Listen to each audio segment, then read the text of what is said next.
This is so stupid. Shit. All right, here we go. Pop Poplar in your mouth when you come to Fishy Joe's. What they're made of is a mystery where they come from. No one knows. You can pick them, you can lick them, you can chew them, you can stick them. If you promise not to sue us, you can shove one up your nose. I definitely fumbled my words a little bit, but I think it's all right. I've been watching them for years, it's always been something that fit with all the animated characters that's doing their own bits. With a fry who's in the future and a family guy that sucks. With a father from a Burger family runs a month. The show inspires is the same guy, except he totally say and diverse. Let's watch cartoons that curse. Yeah, that's bananas. That's rough. All right. Welcome to Cartoons That Curse, the podcast that talks about cartoons that use swear words. I'm Johnny. This is my friend Tariq. We like to talk about cartoons. How you doing, Tariq? How you doing today? I'm all right, man. I'm doing good. How you doing? Pretty good. It's been kind of a busy day. I finished the season this morning, tried to get a little workout in, and then scarfed down some food before we started doing this. So, I'm good. I'm ready.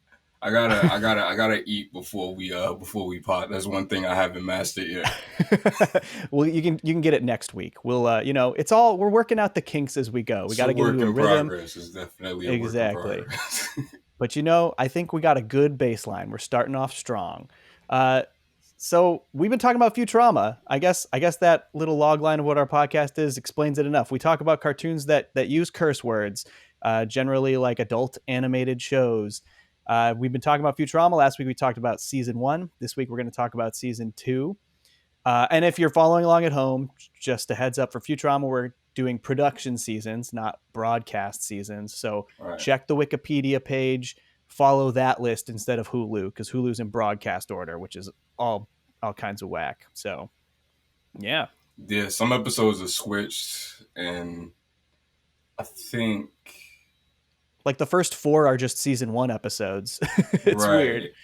Yeah. And the first 3 of season 3, I think, are season 2 episodes. Man, yeah, they just stretch it out. They got 5 broadcast seasons out of 4 production seasons. It's kind of shady, Fox. Kind of shady. But this week we can just jump into the episodes. Last week we talked about the production of the show, but it's season 2, baby. They got everything worked out in the first season. They're starting strong with season 2 with I Second That Emotion, which is the episode where Bender flushes Nibbler down the toilet, and then they modify him to feel Leela's emotions because Leela's really sad about it. This is I feel like this is a pretty strong start for season 2. It feels like they had their groove. How do you think about this one? Yeah, I think immediately the first thing I noticed was you instantly realize how different it looks.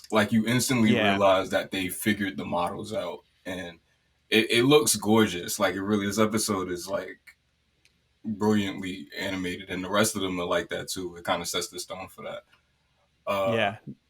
And I've been thinking about it a lot since the last episode we did, because I guess when I was a kid, I always kind of associated Bender with arrogance or really big macho confidence or something like that. But when we talked about it and you kind of broke down the fact that no, he's really insecure and he just kind of wants validation. I never really looked at him like that. And watching a lot of these, especially this one, because this one starts with it. It starts with him like that. Right. It starts with him pretty much having a tantrum. He's jealous. He's jealous of the pet. He's jealous of their pet who gets a birthday party. Yeah. Yeah. This is a good Bender building episode because it does kind of use what they started to figure out in season 1 about his insecurities, and they made that the crux of the episode. But then it also gives some foreshadowing that's pretty funny. When he's trying to outperform Nibbler and get their attention, he does the Globetrotters thing, which comes into the play later in the show, where it's revealed that he really wants to be a member of the Globetrotters. Yeah. So, that's a good little piece of foreshadowing. Overall, Bender's like a real asshole in this episode. He's just a dick. Right. And it's funny that it stems from that insecurity of like, people aren't paying attention to me, they're paying attention to our pet. But it's funny to see the extreme lengths Bender will go if he's not being, if he's not being validated in the ways that he wants to be. Yeah.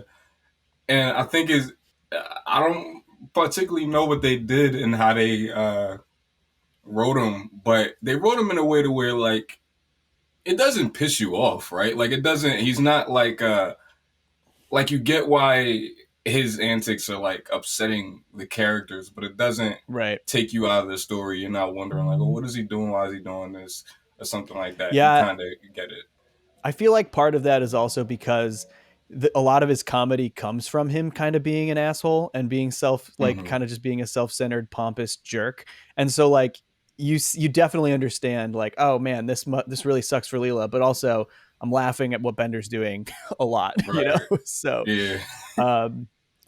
This episode does a few things. There's a lot of like firsts in the beginning of the season. They start to introduce a lot of stuff. They introduce the sewer mutants, which they like kind of mentioned before this, but this is the first time they really introduced them as like this race of mutants who live underneath New York.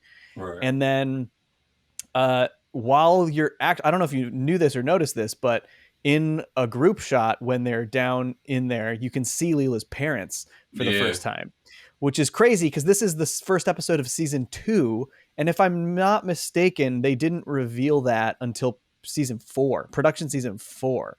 They didn't reveal that. So like they were real ahead of the game for this one. And you can tell that was like, this is different than like the Nibbler shadow in the pilot. There's like the Nibbler shadow is like, oh, let's put it there and we'll figure it out later. This one is like, oh, they clearly knew ahead of time that Leela was actually a mutant and that was going to be her twist, which is pretty cool. Like I really like that attention to detail and that, and just like how far ahead of time they set that up.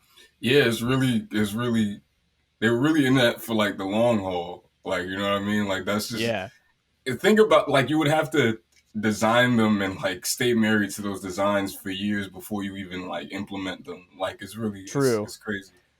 I think they did a couple changes on them that you can kind of notice because they're so far in the background, like, you don't super notice. But I think the designs later, like, her mom has tentacles as arms, and in this one they kind of look like they're just normal arms. Wow. And then the other one they got away with is her dad, his mouth opens like sideways, like it's the opposite way in the later seasons, and you like, since he never opens his mouth, it's like you don't notice. It just looks like a normal mouth. Yeah, exactly. But that was smart. I mean, it's just a good little tiny hint that they put in there. There's a lot of funny stuff in the sewers. I like them like theorizing like, oh, there's the legends say that in the sub sewers there's a there's some sub mutants who live down there, and this one was like, that's just a suburban legend, which is a good line. Did you have any jokes that stand out in this one that you liked a lot? I wrote down I love every living creature, even me as a friend. Damn. That one's so good. That's so good. That's I think I've been writing down a lot of the Fry and Leela stuff, like all through my notes, because I've been trying to figure out how they ease it in. Because to this point, they're still really platonic, but they do that. But I guess at the time it was just kind of like a joke. But it seems like they slowly started to sprinkle in the idea that maybe Fry is interested. And that Leela's like, maybe not, but they definitely don't like bring it to the forefront until quite a bit later. My favorite joke in the episode is when Bender's flushing himself down the toilet and Fry's like banging on the bathroom door, and he goes, Bender, and when he gets in, he goes, have you seen my sombrero? he's trying to break down the door just to find out where his sombrero is. Why the hell does Fry need a sombrero? Yeah, good question. Oh man. I have that. I'm positive that the room next to the couch wasn't always the bathroom. Yep. So I'm pretty like, I was watching it. I'm like, what the hell are they doing? early on, the design and like layout of the Planet Express building is like fluctuates a bit. I don't think that's where the bathroom ends up being. In fact, I think that's maybe the only episode where we see that version of the bathroom. I don't think it ever comes back later. But yeah, it's interesting. There is like a pretty general setup for the Planet Express building, but sometimes they just put rooms in it that need to be there. Kind of like the Simpsons house, Simpsons house has changed a lot over the years. So, but yeah, like I second that emotion. Pretty strong start to season 2. Feels like they've like pretty quickly hit their groove and like are building off of the things that worked well in the first season. And it's a funny episode. It's really good. And then the second one, Brannigan Begin Again, which is the one where Zap blows up Dupe headquarters and then he gets fired and starts working at Planet Express. I think this is a really strong episode. This is a good one. I guess that like any episode that's really focusing on Zap has a lot of comedy going for it, just because he's such a ridiculous character. But yeah, what did you think about Brannigan Begin Again? I think it's really great. I think it's really funny. This is kind of they do another New Jersey joke. It's kind of a New Jersey joke. The thing takes place. Doof headquarters is in, what does it say? In New Jersey. We Honking, New Jersey, which I'm positive they spelled it wrong. When I was watching it, spell check, guys. When I was watching it, I yelled. I said, "Hey!" Like like it's all broken. It's all broken down. Like it's kind of a joke, but it's not. I don't know. It is funny to see how fancy the Dupe headquarters was, their new one, and then they come back to the old one. It's just like the crappiest old building you could ever imagine. One's in space and one's just in New Jersey. That sucks. Yeah. This episode made me notice something about the way Futurama is animated. Is that out of the Matt Groening shows, it's the one that is it's the most willing to do the front facing shots. So like interesting. But we won't get a lot of Fry like that, or like the professor, but we'll get a lot of Leela, a lot of Bender, a lot of Zap. That's what made me catch it, was that there's a lot of front-facing Zap in this one, and particularly when he gets fired, like that shot is really sad. Like where he just kind of like sincerely cries and like looks away slowly. Like it's a beautiful shot. It really is. Yeah, that's interesting. I didn't think about that. I always noticed, so like there's a Futurama video game. And obviously all of the models in that video game are in 3D. And that's one where you notice like characters like Leela and Fry look really funny in 3D because their hair is not symmetrical. So with Fry, there's certain angles where it's like, oh yeah, you can tell it's the like little two points up at the top, but from the front it looks really weird and like unnatural. It doesn't look like hair. That's interesting. I didn't think about that though. Bender is so symmetrical that it makes sense that we would see him from the front as like really often. And he also doesn't have a nose, which is one of the weird things for a lot of those front facing shots. Like when you see Homer from the front, the weird thing is always the nose. Like a little, yeah, exactly. Fry has like that bridge on his nose too. True. Yeah.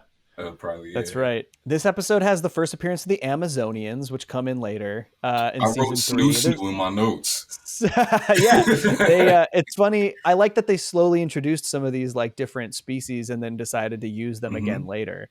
That's cool. I mean, if you're building a world, that's a smart way to do it. I also like Amazonians are sprinkled around too. They're there. Yeah, that's right. They were in. Throughout the season. I guess we'll get to it. Yeah, later in the season with.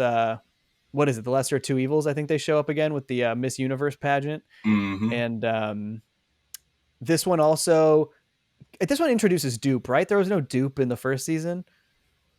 Yeah, you're right. Yeah. You're right. Which is funny because it's just the dumbest name. Like it's supposed to be like the Federation from Star Trek. It's supposed to be like, oh, this is the like big democratic. It's literally the Democratic Order of Planets. That's what it stands for.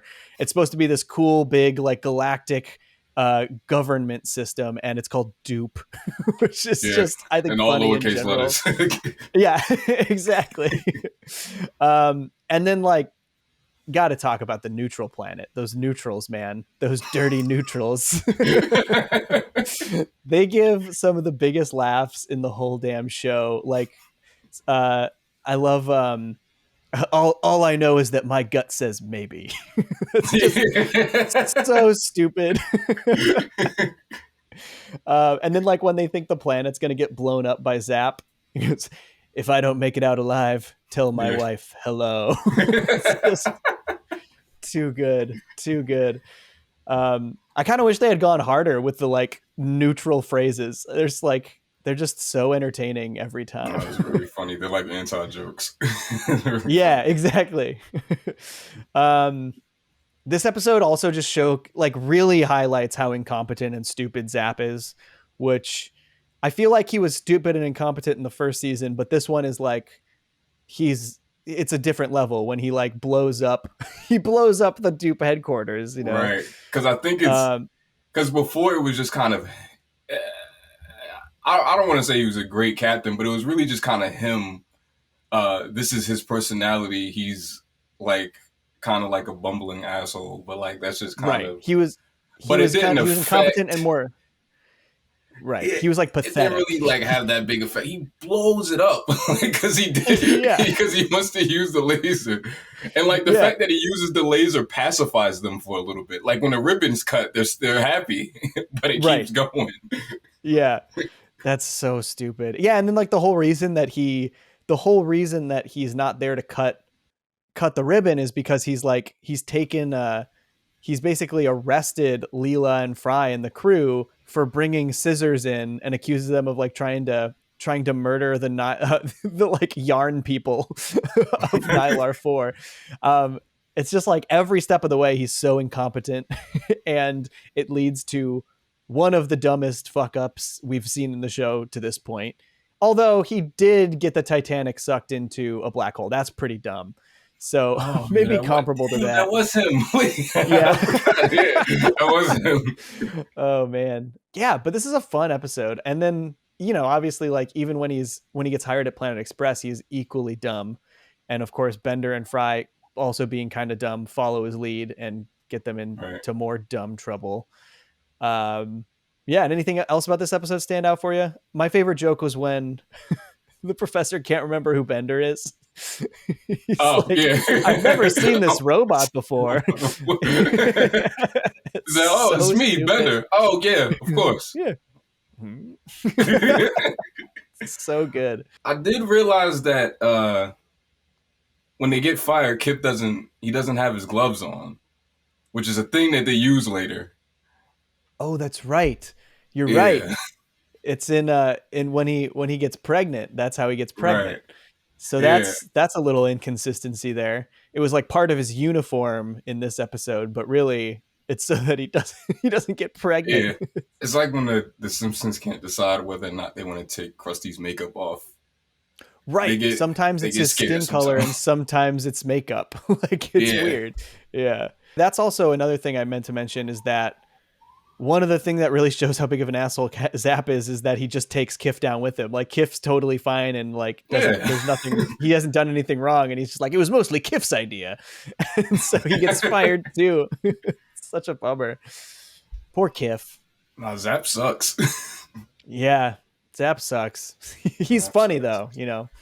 Anything else? You got anything else for this one? Should we move on to Ahead in the Polls? Yeah, I got one more thing. My favorite joke of the episode was when Leela says, I don't want to die at 25. And he says, honey, if we don't hit a time warp, I wouldn't worry about it. Is that Bender? Yeah. God, Bender's got those like sassy comebacks so often. And he always aims them at Leela with the like lime tank top thing too. Right. That's so funny. Oh man, Bender's kind of a bitch.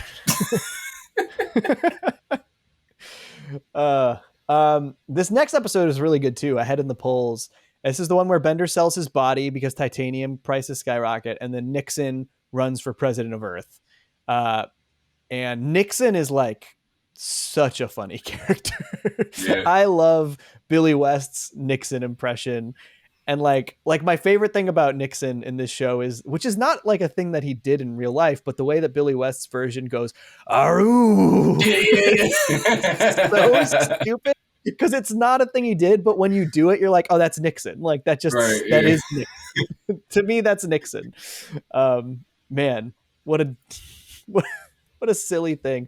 I know that they said, I know that apparently Fox was not on board with them using Nixon so much. They're like, kids aren't going to know who Nixon is. Kids don't care about Nixon. And they were like, it doesn't matter. He's funny. We're going to go with Nixon, which was the right move, obviously. Yeah, because like Grant said, I knew when I was a kid, I knew like we had a President Nixon, but like when it came down to Futurama, it was just like, this is this character. Like, I don't know. It was just kind of understood. It was easy to grasp. Right. I feel like I learned a lot of my reference points for Nixon are through cartoons. For sure. I think the Simpsons probably did some Nixon stuff. And then obviously Futurama did a lot of it. Yeah. Yeah, like, but Nixon himself is like kind of such a caricature of a person. Like it's wild that guy was I guess I say that it's wild that guy was our president, as though so many of our presidents aren't caricatures. Right. But it's like you have to be a caricature to become president almost. Yeah, man. This episode also has a bunch of firsts. It's got the first scary door, which I think is one of the funniest things they do on this show with those fake TV shows. I would have loved I said this about all my circuits, but I would have loved a feature, like a full length episode of the scary door. That would have been great. Just a Twilight Zone parody. Rad, yeah. This also has the first brain slug, I think. Okay, yeah, it does. Okay, yeah, it does. And then, and it's the first time Bender says, "I'm 40% something." He just says that so often over the show. But he just says, "I'm 40% titanium," and then sells his body. And then over the course of the show, he says that so many times that he's probably 250% total. You know, it's got way too much percent in there. This is the first one without a cold open too. I realized that. I was waiting to see the cold opens. Yeah, I was waiting because I didn't realize that it's all throughout the first season. Like I was like, okay, when are they going to stop these? But they keep going. What they do in this season is, not everyone, but often they do the Futurama brought to you by, and then they'll do like a joke product. Yeah, this is the first one without either of those. It's funny because when I think back on the show, like obviously the majority of the show doesn't have cold opens, but that early stuff does. So I always think of those like Futurama was brought to you by molten boron. I think about those things as like very occasional. They only do them like 5 or 6 times total, but I don't know. I kind of like cold opens. I feel like Futurama is a good show for a cold open. Like there's so many weird things you can do that don't necessarily have to relate to the plot of the episode. It feels like it would have been a good place for them to do just little weird future sketches. And they worked mostly well for the first season, but yeah, I don't know. I guess I don't necessarily miss them, but I'm also like, they could have kept going. Yeah. I liked them. I did. I liked them. I didn't realize how often we got them, but like I did kind of get used to them. And then when this episode just kind of opened with the theme song, I got a little confused. Yeah, for sure. This is a really funny one. I mean, obviously I like any episode that really heavily features Nixon, but this is also like a really heavy Bender episode. And yeah, I like the political commentary, not necessarily the commentary aspect, but just like the way they portray future politics, where they're just like the candidates are literal clones of each other and they have almost identical policies. You got anything else on Head in the Polls? Fry says he got toasted on Listerine, which is like, I was so confused by that. Yeah, I guess there's like, you have to drink so much Listerine to get messed up on Listerine. There's like such a tiny alcohol content on there. That's why it's concerning. Was it just all he had? He just only had Listerine. He just chugged some Listerine. How much Listerine can you possibly have in here? Like it was, it opened so many. It's like a throwaway line, but it opened so many questions for me. Oh man, yeah, Fry. Like honestly, it would. I mean, like I would love to see. I would have loved to see more flashbacks to Fry's just like everyday life back in before 1999. Like they do some flashback stuff, but it would have been funny. They were all, there's obviously very specific reasons that they show that stuff. I want to see how pathetic Fry's life was before he came to the future. Because from those context clues, sounds like it was pretty pathetic. He drops a lot of nuggets, but like we never really see him in action, and that's what I want. Right. I just want to see a normal day to see if he really does do all the things he said he used to. Yeah, it's interesting that they never did that. They went back in time a handful of times, but they never really touched on like. I guess the other thing is in season 1 we do see in like A Fishful of Dollars when he just like buys everything and just sits in his underwear and watches videos all day, but. Yeah, I don't know. That's not the degree of pathetic I want to see. Like, I want to see him getting trashed on Listerine. Yeah, that's what I want. I want that one. When Bender sells his body and Nixon gets Bender's body, and he's doing like the campaign run. He takes the baby out and kisses it. Bender said, "He stole my body and now he's touching my stuff." Bender just has a baby in his, it's so weird. Oh man, that's such a good line though. Yeah, that's probably my biggest laugh. I also like when they're doing the debates and they're like and Morbo's the moderator and he's like John Jackson, Jack Johnson, and Morbo's very good friend Richard Nixon.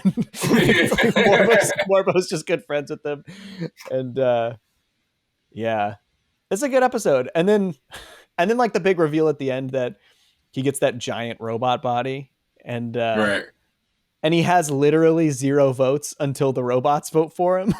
All the robots vote for him, and he wins. It's also interesting that robots, like, if robots make up that much of the voter base, why wouldn't you just cater all of your campaign to robots? Like that's who you got to win. Yeah, like if it's that, like if it was that clear cut, right? Because all the robots voted and that's how you won. So if it's that clear cut, then I think that's what you should do. They did also say that there have been robot presidents too, right? John Quincy Adding Machine, which is a good joke. Yeah, I would have liked to. I would have liked a little more of that kind of future history. Like what happened, I want to know what happened. I want to know the history of Earth presidents for, going back 100 years in the future, going back to 2,900 or so. They drop a couple things in a couple episodes later, and they say some time periods that passed already. And that's what really freaks me out. There's one coming up, but I was like, oh. Oh, yeah. In the next episode, in Xmas Story. Is it? There's a good one. I know there's one really later in this season that made me. Even the pilot of the show did like suicide booths. It was like America's favorite suicide booth since 2008. Yeah. We've had them. Which ended up being when the recession hit. That's true. Maybe that was the right time. Xmas Story is the next episode, which I think is also another really good episode. It's the one where they kind of explain and introduce how Christmas is now Xmas, and it's also the one where Robot Santa tries to kill everyone because he's been programmed to judge as his standards for judging people as naughty are too high, and so he judges everyone as naughty except for Dr. Zoidberg. Dr. Zoidberg's the only good person in the show, apparently. It just kind of proves your thesis more. It does, yeah. I got a lot of comments in my video about Zoidberg that people are like, you didn't even talk about how Robot Santa's the only one, or like he's the only one who judges as good. I'm like, yeah, that was dumb of me to forget. How did I forget that? It's like the most obvious piece of evidence for my whole thesis. They're kind of throwaway jokes. I can't even blame you. They're kind of because that episode's not about Zoidberg. Yeah, he says it once, and then like later on, when he like confronts everybody, he's like, "Except for you, you get a pogo stick." Yeah, you get a pogo stick. um, so the thing in this episode that I love that is another thing that's already passed timeline wise, which I always think is funny, is Conan O'Brien's doing a stand-up set and Bender keeps heckling him, and Conan says, "Look, sir, I may have lost my freakishly long legs in the War of 2012." Yeah, yeah. Oh, wait, yeah, that is this one. Yeah, and so I love that I love the implications here.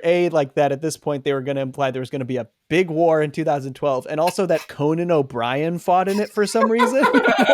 why did they need to draft Conan O'Brien into the war? It must have been a really bad war. Yeah. I also just like them making fun of Conan. Conan used to write for The Simpsons, obviously, and left to do his late night show. But he's always a good sport, willing to make fun of himself on these shows, which is nice. His self-deprecation stuff always lands pretty well. Yeah. I didn't realize that. I never realized that the robot Santa is John Goodman. It's only for this one. He's only John Goodman in this one, okay. and then in the later ones, it's John DiMaggio. See, because that makes sense to me. It sounds like DiMaggio later.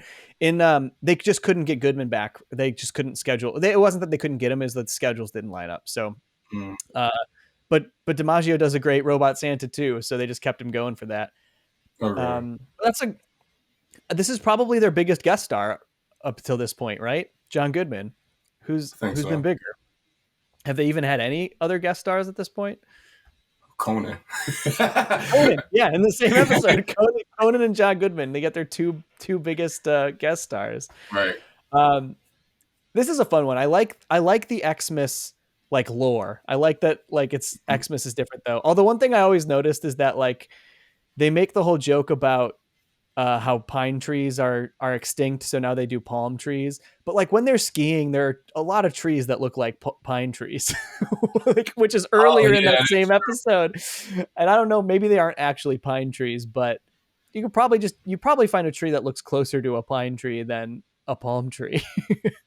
They could have, yeah, and that's the thing is that like they could just get fake trees, right? Like they they were fake. They already have those. Yeah. Right. We already have those. It's like they could have just did that. That's so funny. That stuff is all fun, but I feel like the highlight of this episode is the Fry and Leela stuff.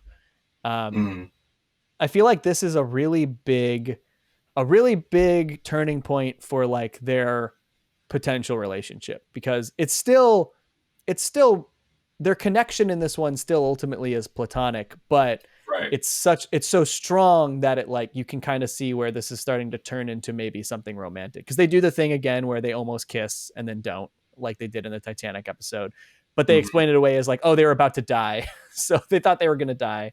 So, but I love like Fry realizing that he's been really selfish because he's like lamenting the fact that he has no family and stuff. And then completely realizing that, oh, I just ignored the fact that Leela is in almost the exact same boat and made her feel really shitty about it. So I like, that's just like a thing I really like about their connection, is that they've got something really sincere and genuine to connect over and bond over and like find solace and comfort in each other through. And it's got a really good line, which I love a lot, which is Leela says, "We're both lonely, but together we're lonely together," or something like that. Which is nice. It's just really nice. And it doesn't feel overly romantic. It just feels like a good, strong connection. Yeah. Yeah. And I think what was really cool about it is that like you said, it is really platonic. So when Fry decides like, oh, I have to get her something, it isn't like for any kind of ulterior motive. Like he's not trying to get with her or anything like that. It's like, no, my friend feels bad. You know what I mean? Like, and that's why I think it really works. Not only that, but I think like what they're doing here with their relationship really works too. Just like slowly planting these seeds and showing like they actually do care about each other. And they did before like any romantic feelings were involved, because they kind of came into this situation together. And that's what kind of tethers all of their relationships, like even with Bender. Yeah, I like that a lot too. It's like, and it's just like a small, I mean, I guess kind of the crux of the episode revolves around it, but it all kind of comes down to this small moment, and it's all kind of pretty naturally embedded in this like very silly robot Santa sci-fi premise, you know? Right. So that's just kind of like Futurama's forte, is like they can really inject this good, strong, real emotional core into ridiculous, silly sci-fi ideas. And it's why we love the show. That's why it's great. Any other things you want to talk about this episode? Should we move on to 205? They do there's a lot of callbacks in this one. They do the axe stuff. That I think that ends up, that started in this one, didn't it? Yeah. Yeah. Because he says Christmas, and they're like, "Oh, you must be using like an archaic way of saying it, archaic pronunciation, like how you say axe instead of axe." And yeah. They do it the whole episode. Dude, not only do they do it the whole episode, they pretty much do it for the rest of the show. Like for pretty much the rest of the show, when they say, they like pretty much make a point to say axe instead of ass. That's so funny. Yeah, we got to keep an eye out. I'm pretty sure it's like through the rest of the show they keep that consistent. Really they do that, and they do the pine trees have been extinct, just like your ancient ideas of modesty. And oh God, I love that. Takes the robe off and he's like, butt ass. It's so like, funny. They do it multiple times throughout the episode. Like when they show up, Professor and Hermes are just kind of playing chess, and they're both butt ass. It's like, what are they doing? Yeah, for sure. Yeah, your what does he call it? Your primitive, your primitive understanding of modesty, or something like that. Yeah. Pretty funny. And then I love at the very end of the episode, after they sing the song together, and he just says, "Merry Xmas, everyone," and then just takes off his clothes. It's so good. It's so funny. Oh man. I'm sure Fox loved that. I bet they were like real on board with that. All right, 205. Why Must I Be a Crustacean in Love? Really good title. One of the best titles of the season. This is where Zoidberg goes back to his home planet for mating season. After he's kind of injected with these like hormones that start to act up once mating season starts. And yeah, it's a fun one. They go to Decapod 10 as his home planet, and and this is kind of the first one where they like really highlight that Zoidberg's kind of pathetic. He, even back on his home planet, he's like seen as, I guess Edna calls him an inferior male specimen, which is pretty rude, and he struggles to find a mate. Yeah, they're all really blunt when talking to him. Yeah, it's pretty mean. The planet is cool. I love the car that's like a scuttle car. It's got like the legs, like the crab legs. It's pretty good. It's I really like the architecture, like the sand castle architecture is cool. Yeah, it's a fun for Zoidberg episode, but it feels like this wasn't super indicative of what they wanted to do with Zoidberg overall. Like they kept the pathetic thing kind of going, and that like he struggles to find romantic relationships, but there's no indication of like the comedy stuff. He wants to do comedy, which we learn about later. Right. Yeah, it's like, it's good, but it is interesting. They can kind of continued to refine Zoidberg over the course of the show. Yeah, absolutely. Because what Zoidberg kind of becomes is, it becomes like everybody around him kind of shitting on him, like everybody at Planet Express and stuff like that. But like here, like they're supportive, like they are, like they actually, like Fry goes out of his way to help. Like it even really is. He really only gets the end of it when he like goes to the planet and like hears it from his people, or kind of thing. Yeah, that is interesting. Even like when they're trying to convince Edna that like Zoidberg's worth giving a shot, Leela is the one who's just like, Zoidberg's a doctor, honey. He's a doctor. Yeah, it's like, oh, even Leela's helping out here. It's pretty funny. It's nice. The other interesting thing about this episode is that it's actually inspired by an old Star Trek episode called Amok Time, which is basically a very similar thing happens where Spock is just like all of a sudden aggressively, like really aggressive and dangerous, and it's because his species like has a mating season and he has to return to Vulcan to like fulfill the mating season before he can stop being this like aggressive mess of a character. So obviously like these writers are heavily inspired by Star Trek. They love Star Trek. So I'm sure this isn't the only episode inspired by Star Trek in the show. No way. Yeah.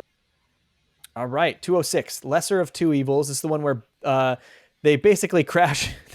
Fry runs over another bending unit, Flexo, who kind of starts hanging out with and then working at Planet Express. And he looks just like Bender, but he's got a little goatee, just a little triangle goatee. Yeah.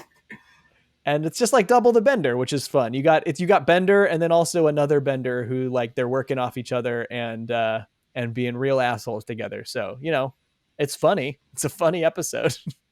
I love that he's not like a complete duplicate too. Like he has his own quirks, even though it's the exact same voice and everything. But he does the oh, you're all right.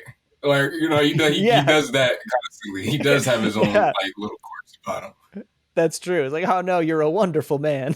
Just keeps walking away. Yeah, he does have his own thing, even though he's like largely just like a similar asshole to Bender, but he's got those little things that they give to him to differentiate. Overall, this is like a pretty silly episode. Like the whole Miss Universe thing. Honestly, the plot in the end doesn't make much sense. Like with the whole theft of the Jumbonium, like in the end, it's Bender who stole it, and then Flexo was like, I saw him steal it, so I ran to tell Bob Barker. I was like, why? That doesn't make any sense. What is Bob Barker going to do about it? There's no reason to do that.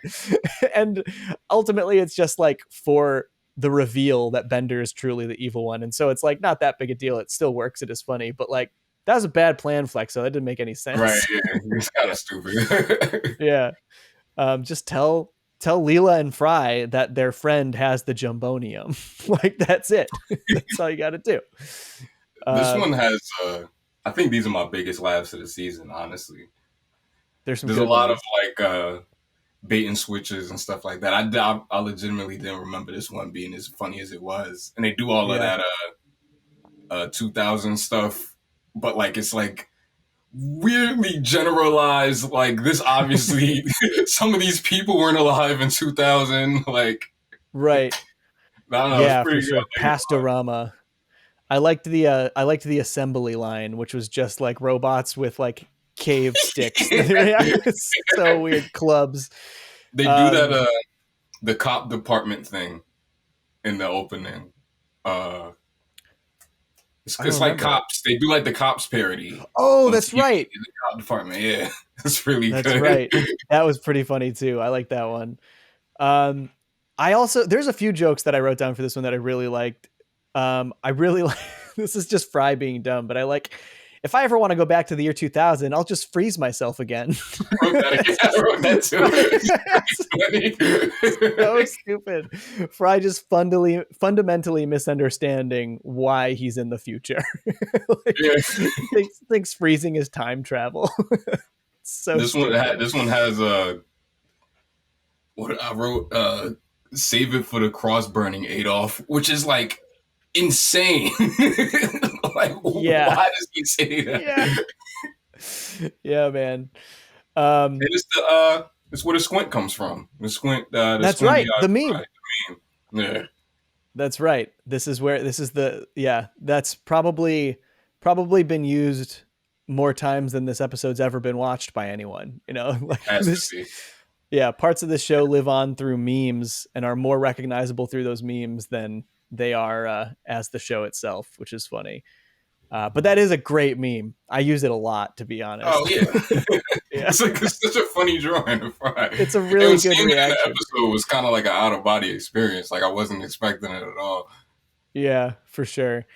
Yeah, it's like one of the most common Futurama memes I think is from one of the worst episodes of the show, which is funny, which we'll talk about way down the line, which is like the "shut up and take my money" meme. Yeah. It's from an episode I don't like. Yeah, it's from one I'm not a big fan of, but it's a great meme. It's a great meme. Yeah. The other joke I love in this is when Fry starts up the car and he goes, "Listen to that baby purr." And Bender goes, "So there's a baby in there, huh?"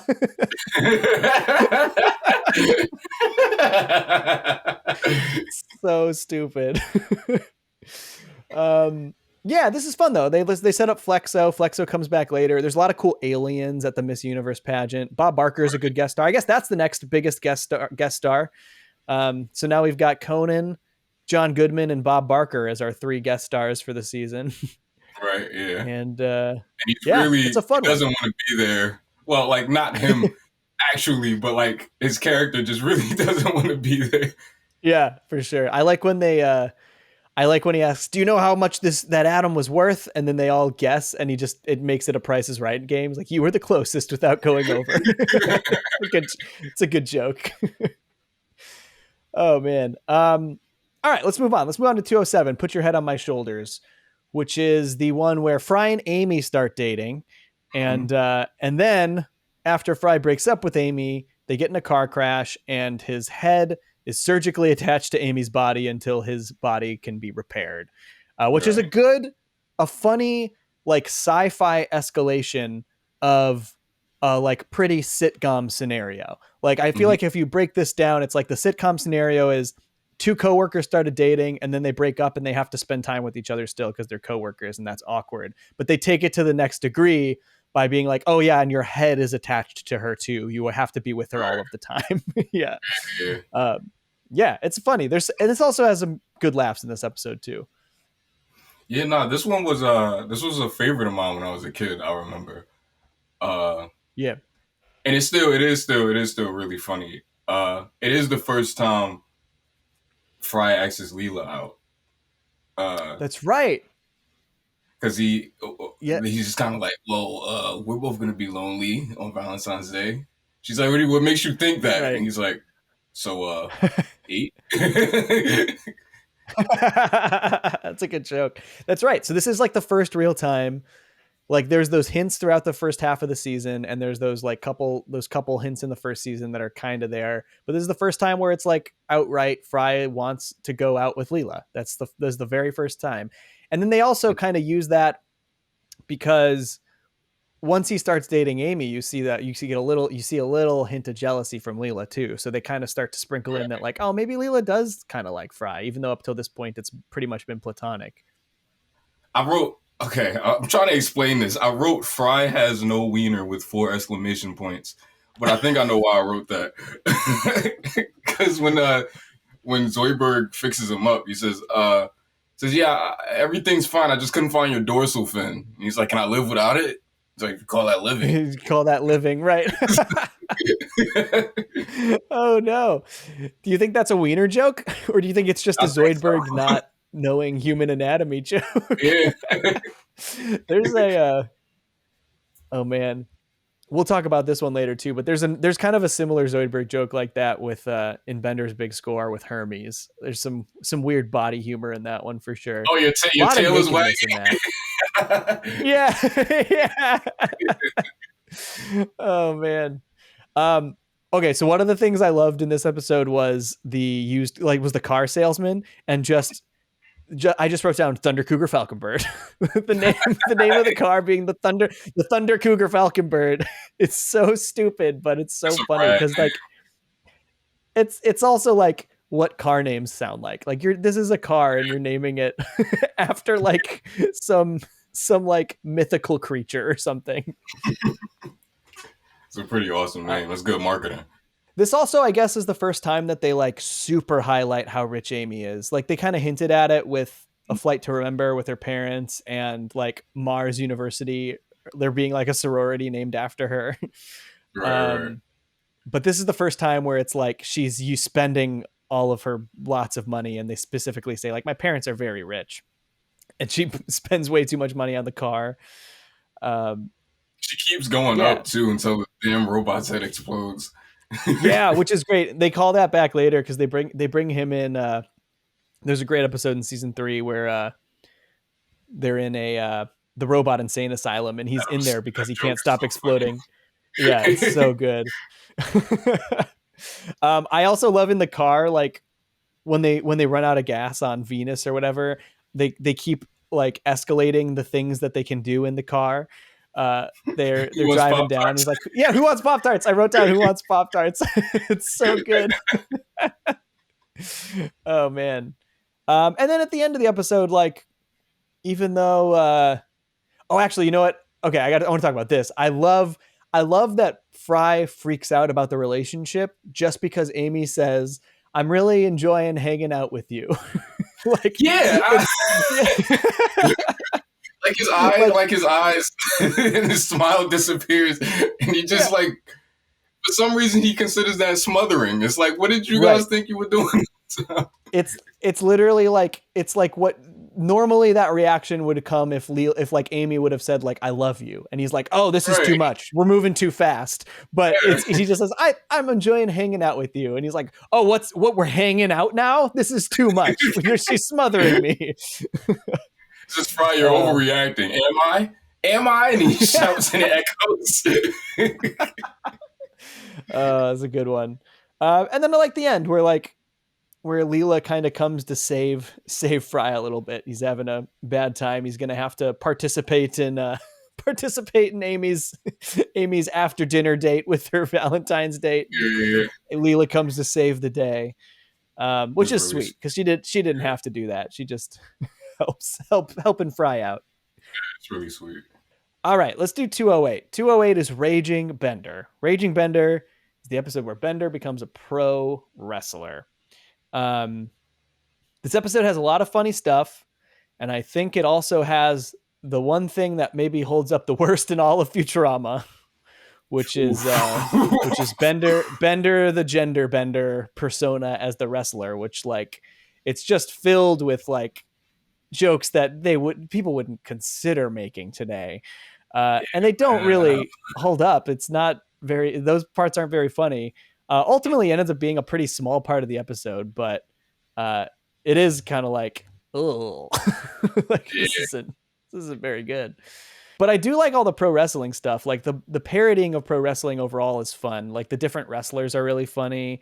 Like the Foreigner is hilarious. It's like, I'm not from here. I'm not from here. That's one of the lines I wrote down. It's because it's so funny. I'm not from here is so funny. Yeah. I like that. Just like they take these generalized ideas of wrestlers and they're like, they have to have a persona. Who's this one? Oh, he's the Foreigner. He's from a different place. He's a robot from a different place. And that's it.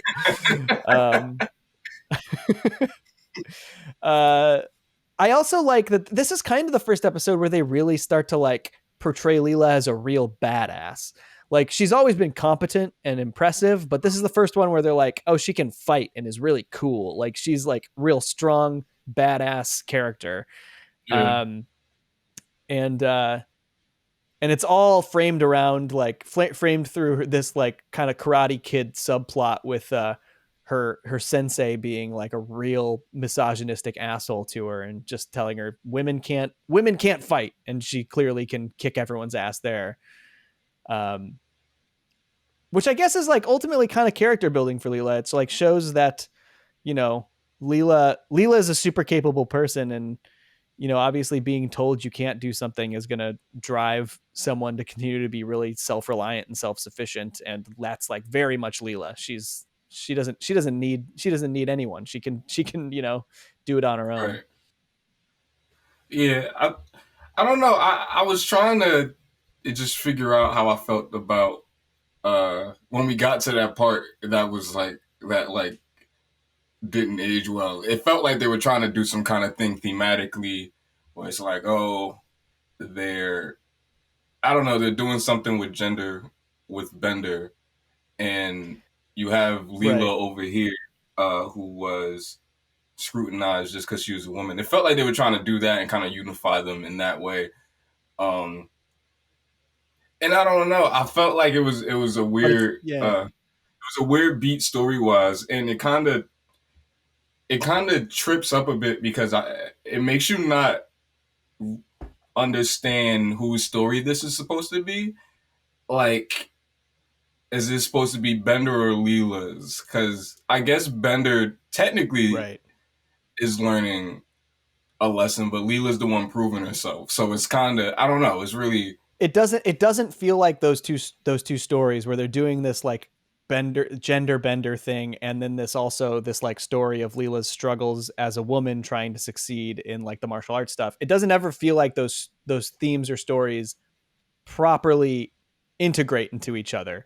Like they are involved with each other obviously, and like in the end it's Leela who saves the day, but I don't know, it doesn't feel like the lessons learned in Bender's story had anything to do with the lessons learned in Leela's story, even though they right, tried to tie it to it with this, like with the gender bender thing.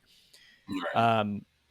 Yeah, it's interesting. And then ultimately, like the real lesson of the episode is that B story. It's like the Leela, it's Leela proving herself ultimately ends up being the like kind of the emotional aspect of the episode and the like the real win. And Bender, like, yeah, sure, he wins the fight, but it is totally Leela's victory. Like Leela does that, right? Yeah. Yeah. And then Bender doesn't really learn much, does he?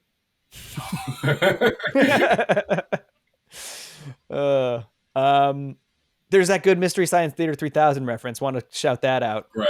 when they're watching Yeah, the movie. I wrote It's a good joke. episode. Oh, and I guess they also like they predicted the choose your own adventure movies in this episode. Yeah, which is pretty funny. But yeah, overall, funny stuff. Like every Futurama episode in this early era, like there's plenty to laugh at in this episode. But yeah, it's like there's a lot of this one just didn't come together for me. No, yeah, likewise.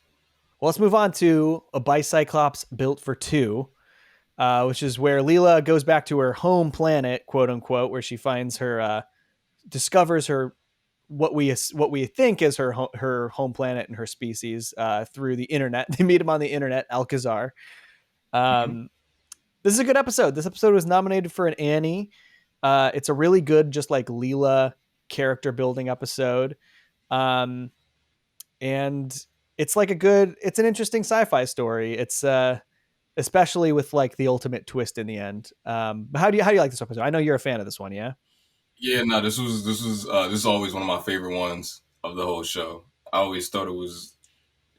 I think heavily. I'm biased because I grew up watching Married with Children, and they do like an insane Married with Children parody, down to the fact that Alcazar has his hand in his pants, just like Al Bundy does. When I realized that they did, because when I was watching it, I'm like, they got everything. They got the obnoxious crowd. Because if you've ever watched Married with Children, the audience is relentlessly obnoxious. They're really loud and they're cheering. It's so funny, and they're really loud and they cheer really loud and they clap and everything like that. Like, and they do that here. They have like the mice that pretty much do that for them. And I was watching, I'm like, oh man, they're doing everything except he doesn't have his hand in his pants. And then they do it, and I was like, this is perfect. That's so funny. I mean, they clearly even named him after it. They named him Alcazar so that they could do the Al jokes. So for they sure. can say, hey Al, yeah. That's pretty good. Yeah. You can tell that he's making it up as he goes along. Like, now that you like know, right. If you're watching the episode for the first time, you might not be able to catch it. But second, third time, you're like, when he's explaining everything to Leela, it's like, oh, he really is full of shit. He's like, this is Cyclops Town, and this is Cyclops Palace. Stop me if I'm going too fast. It's like you're clearly making this up. None of these names are imaginative. Like, yeah, exactly. Yeah, this is, yeah. What does he say? He says, he's like, where the race is the Cyclopses. Our planet, like this planet is Cyclopia. Stop me if I'm going too fast for you. Yeah. It's like it's clearly making up. Yeah, so funny. I liked the designs of the planet too, like of the Cyclopia, even though it wasn't Cyclopia. Although I do ultimately question, like, did he just like, so there's 5 different cities that are pretty much the same thing, but with different aliens represented in those cities, and then he's using all of them to like run this scam where he's marrying all these 5 people. But like, how did he find this place? Did he build it? Like, it's really weird. Ultimately though, like a good funny twist.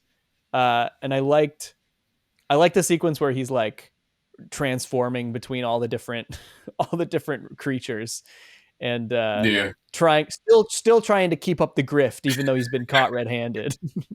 And then at the end, he just kind of mixes them both. Not both, but he mixes all of them, and it's like in like the form before they like his eyes. It's really funny. He's that big weird combo monster.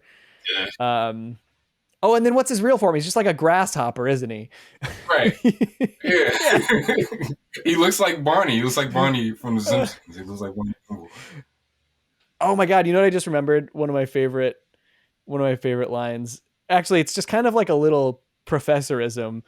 I think it's in this one. I'm pretty sure after it's when Leela gives the good one-liner at the end where she's like, if you could transform, why didn't you transform in the one place that counts? And everyone starts like hooting and hollering, and you just hear the professor go, wee.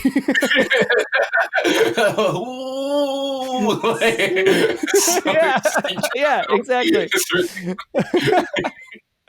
That's probably just like them using Billy West's like Billy West doing funny noises in the sound booth, and they're like, we gotta try to fit these in there somehow. I love that. I love that so much.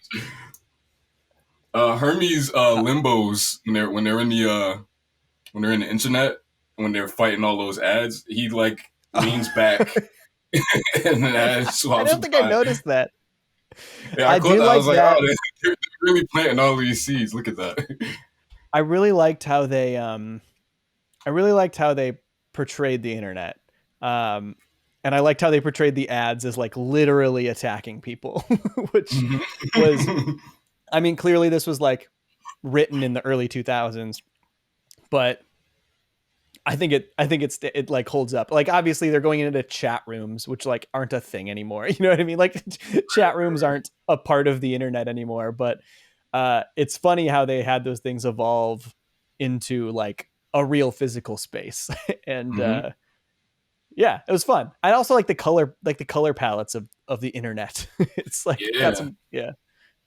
All right, we got anything else on Bicyclops Built for 2? Bender does the I love stealing, I love taking things. I feel like those are also like almost like probably ad libs. Like those are just like, it's just John DiMaggio singing as Bender in the sound booth. They're like, all right, we got to use that. There gotta be. That's a good one. All right, 210. 210 is a clone of my own, which introduces Cupert, and it's where the professor reveals his clone to the rest of the crew and names his successor. This is a fun one. This is also, they apparently were going to introduce Cupert in like 2 other episodes, but decided to push it off. I think he was originally going to be introduced in A Big Piece of Garbage in season 1. They were going to kind of bring him into that whole story with like the professor's contemporaries at the institute or whatever, the symposia. And then I think they were later going to do it in Mars University. It all had to do with like the professor's jobs. They were like, we're going to try to bring in Cupert, but they decided that was stuffing too much into those stories. So this introduction is obviously all about Cupert. It's like all about his clone, and which is smart. I think if you're going to bring in a character like that, you should probably introduce him as like the focal point of the episode. No, definitely, because that's such a like Cupert is such like a, I don't want to call him like an abstract concept, anything like that. But like, it is kind of like that's something that you should probably focus on, and shouldn't just be something that just kind of happens matter of factly. So I think it's probably the best choice to give him like his own story. Yeah, agreed. And it's cool, but it's cool to know that they had that idea from the beginning. Like the professor having a clone of himself was going to be a thing from the first season. So it's cool that and then it's also cool that they had the restraint to know when to introduce him properly. And he's a funny character too. I think Cupid is like very different than the professor, and that's kind of what makes him funny. He is pretty funny. I did write Cupid sucks, but he totally sucks. It's like that's kind of what this episode's about, is how much he sucks. Right. But it's a good voice performance. Who does it again? It's Capsusi. Yeah, that's right. She's great. She's doing the Phil voice from Rugrats. Right. Totally. Yeah, it's exactly that voice. Yeah, it's funny. It's also like it's a good professor episode in addition to being a good Cupid episode. Like the whole opening with his birthday party has some really funny professor moments where he's like calling out all of the other professors at Mars University. It's fun to see the professor angry, yelling at people. And then they turn the lights on and say surprise, and he keeps going. Yeah, he just keeps going. He doesn't understand what's going on at all. And then this also brings in that interesting lore that in the future, apparently when people hit age 160, they get taken to the near Death Star.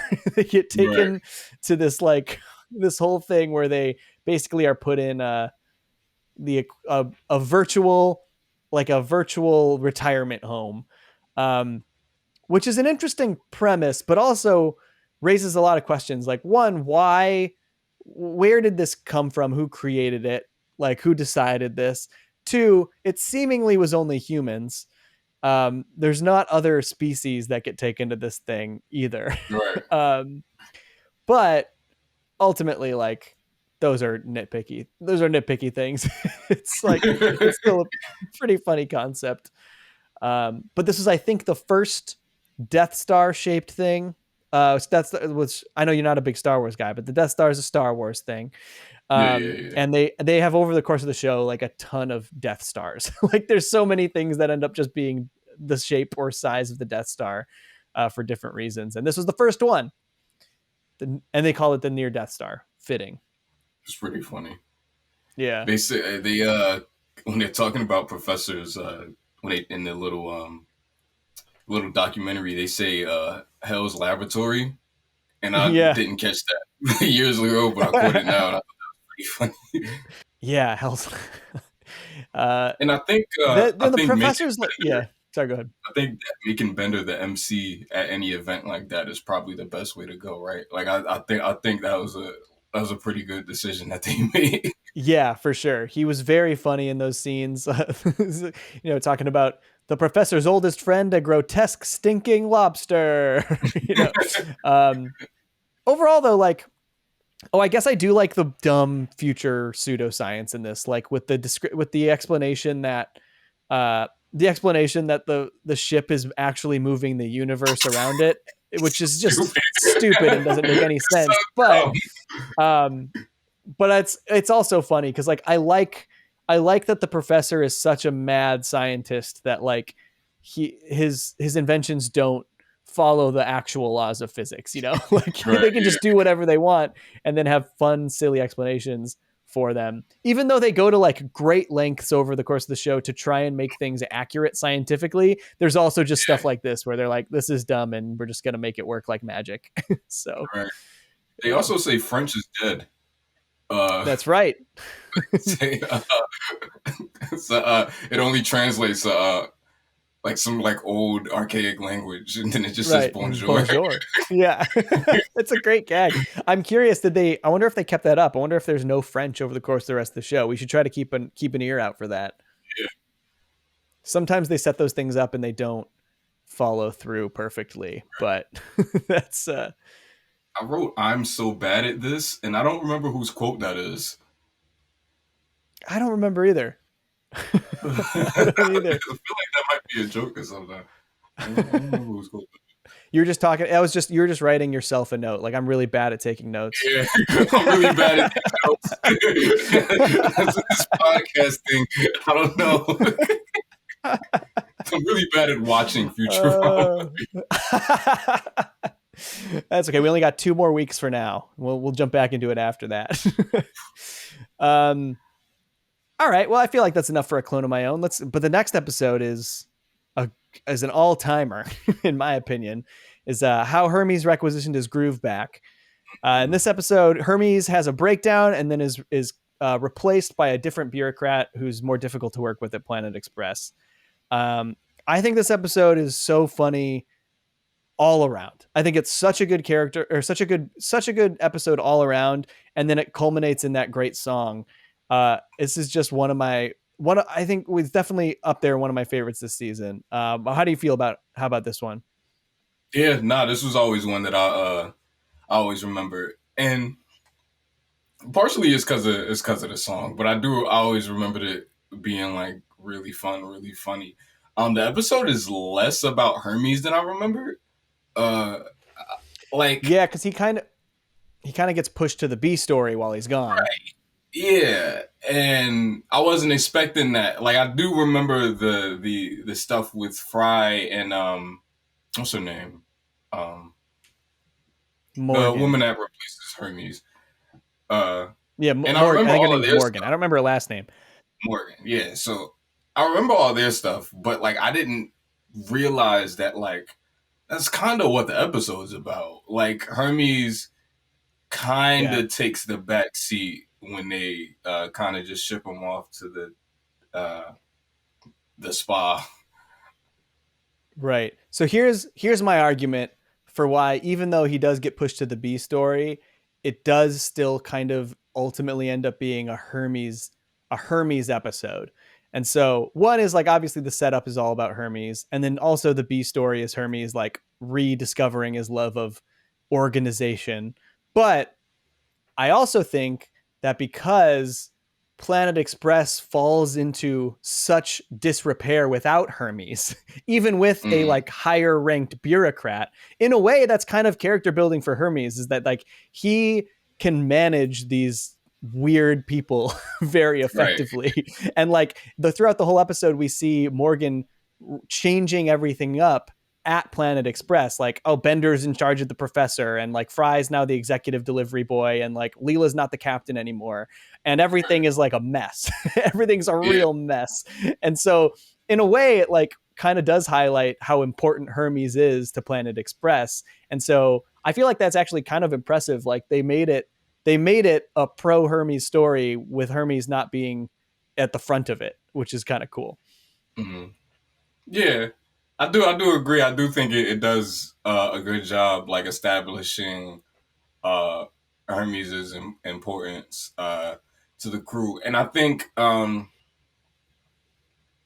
what's cool about it is that like they kind of do that for us, because Hermes' arc isn't directly about that. Hermes' arc is kind of like a thing within. It's kind of just like, I personally don't think that I'm living up to these like expectations, and there's a lot of pressure from here, from there, and everything like that. And that's why I appreciate what they do with him and his wife, because so until at this point in the show, I feel like Hermes and his wife have the strongest like relationship in the whole show, because she's really supportive up until this point.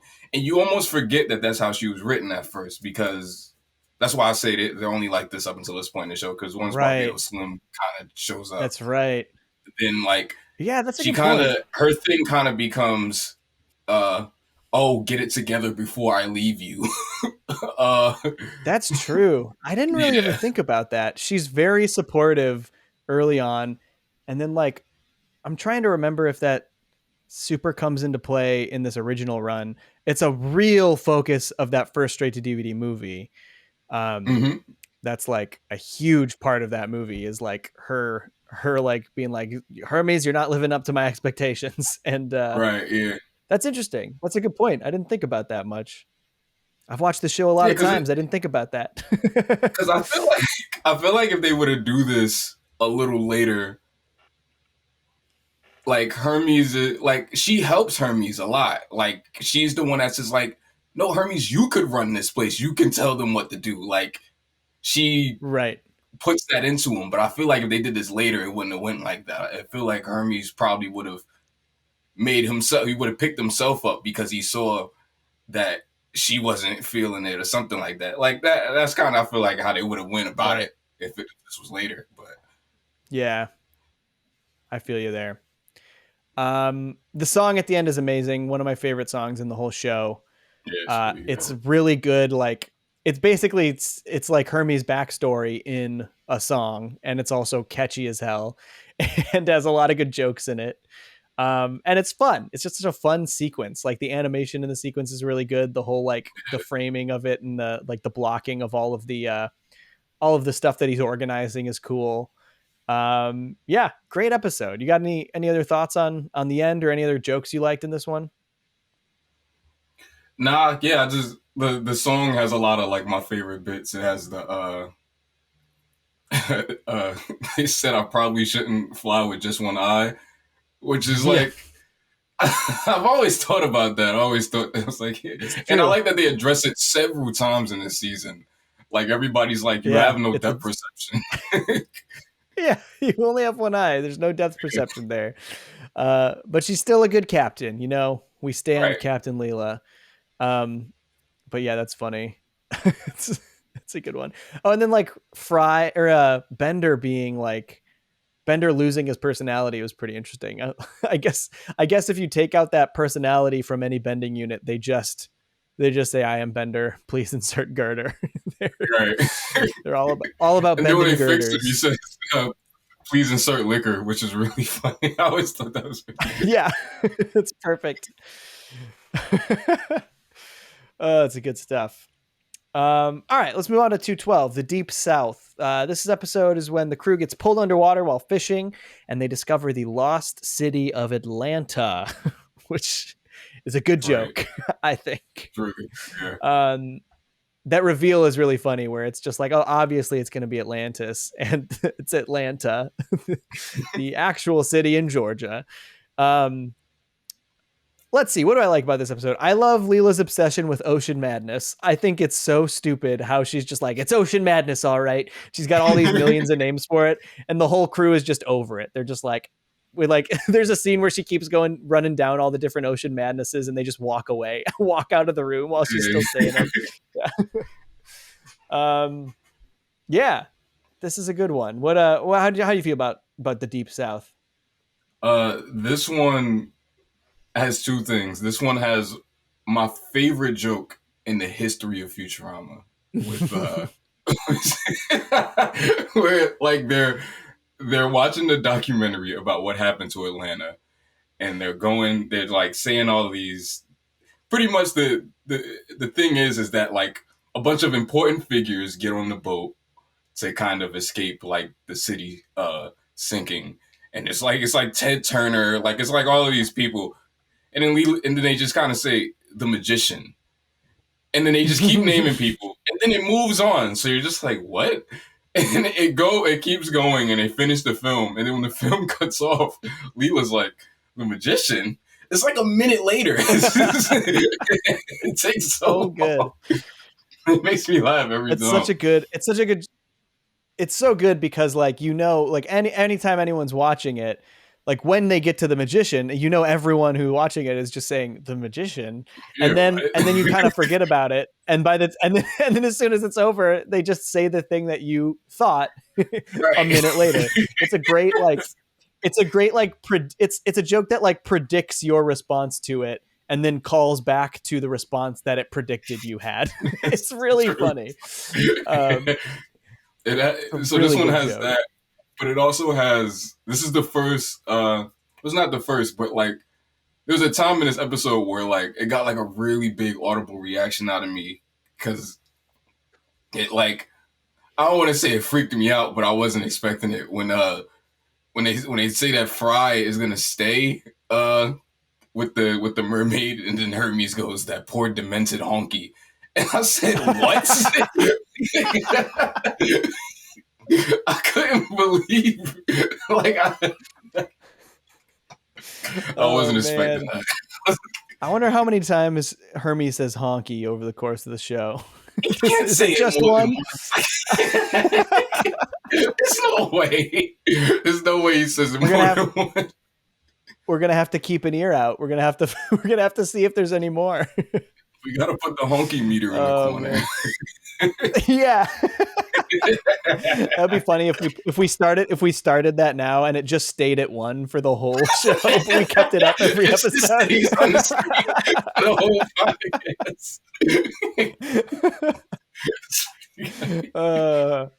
it's pretty good. Yeah, this is overall like a pretty fun. Like I like the mermaid stuff. I think that's pretty funny. There's some really funny stuff between Fry and Umbriel. They very much do they do like a kind of stereotypical Southern character who are the mermaids, which is kind of funny as like, I like the concept of, I guess the episode's called The Deep South and it literally is under the ocean. So like, it's kind of funny where it's like, he's basically like he's like a Colonel Sanders type is the mayor of Atlanta or whatever.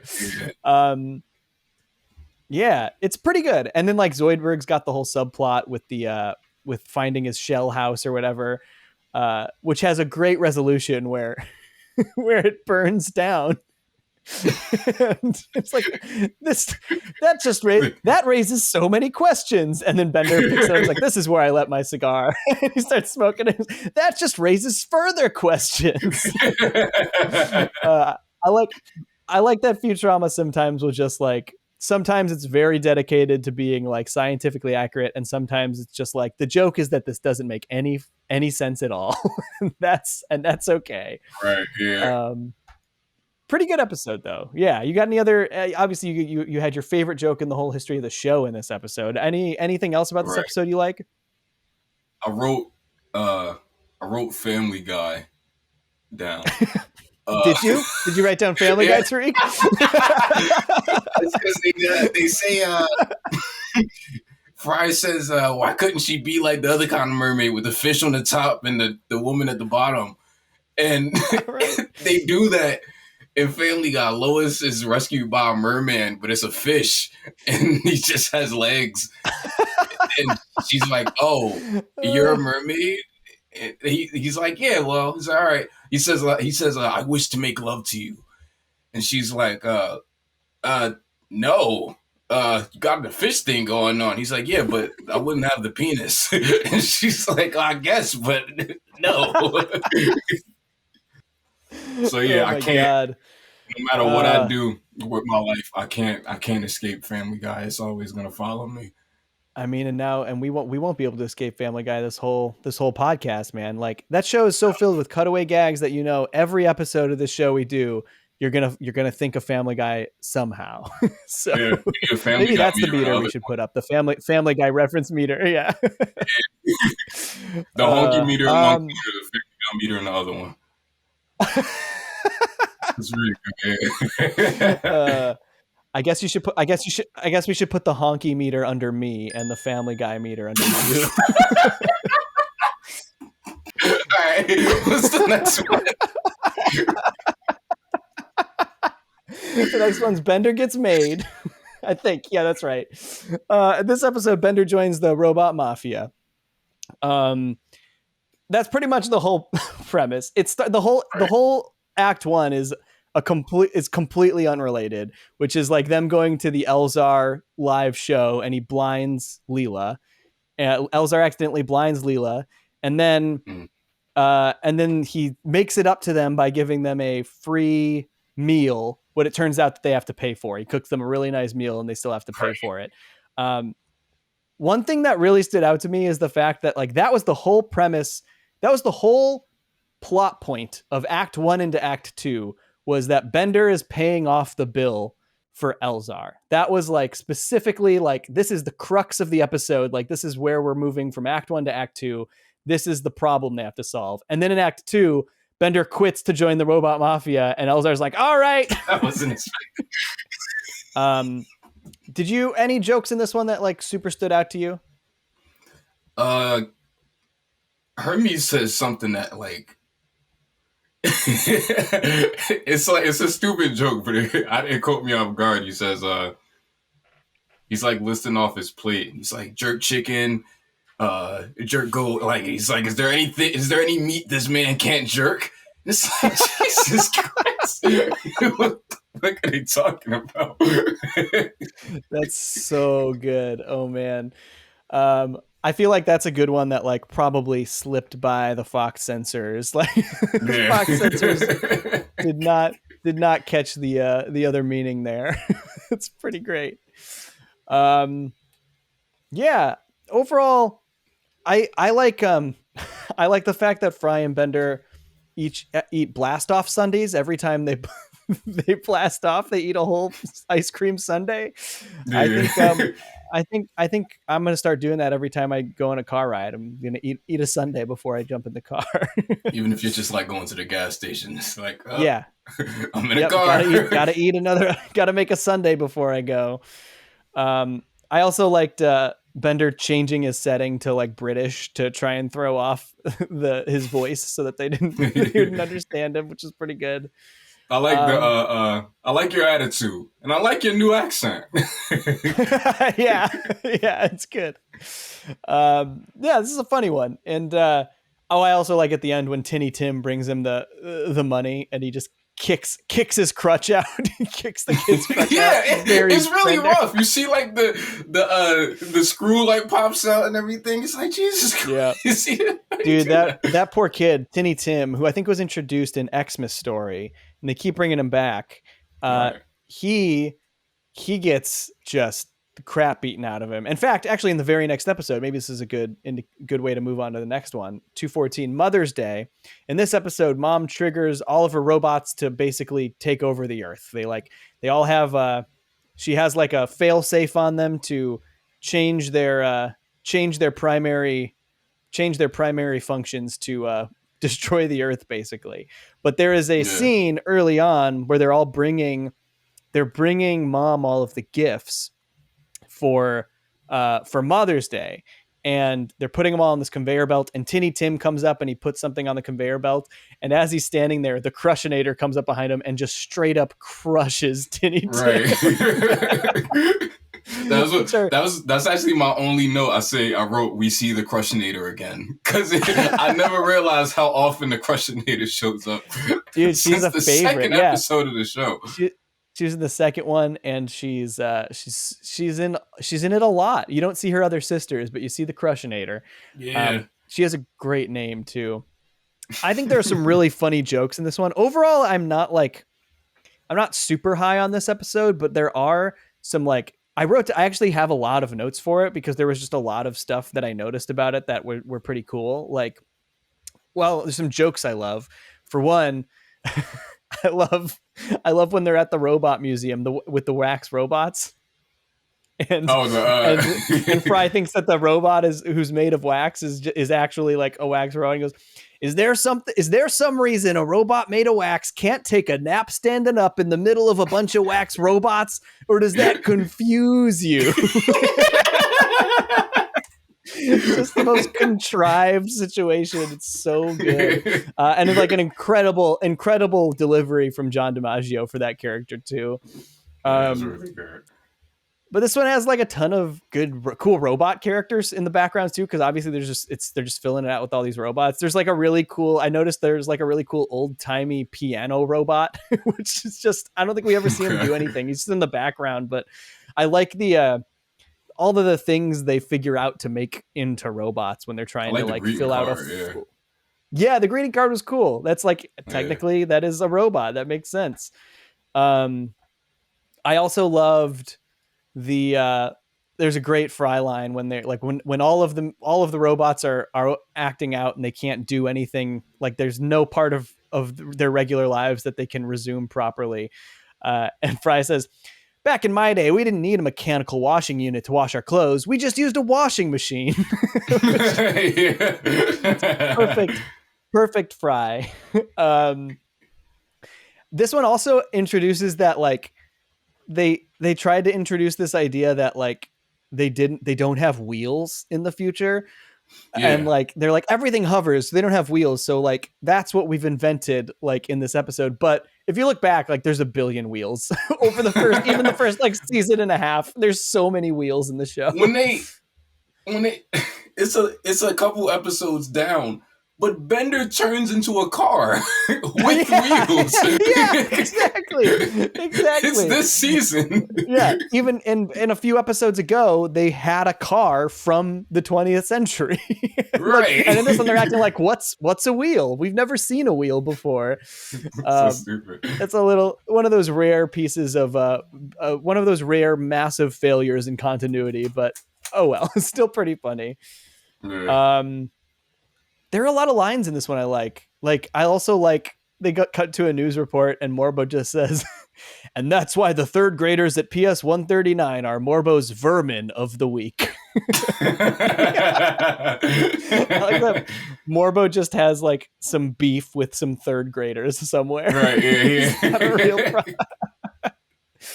problem.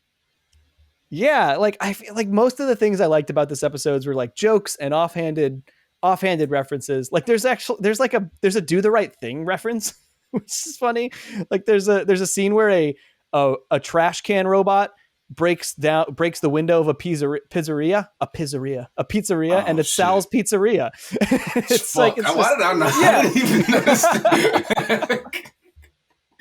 Yeah, there's like it's a lot of like fun little things about this episode, but overall, like I don't often think about this episode's plot.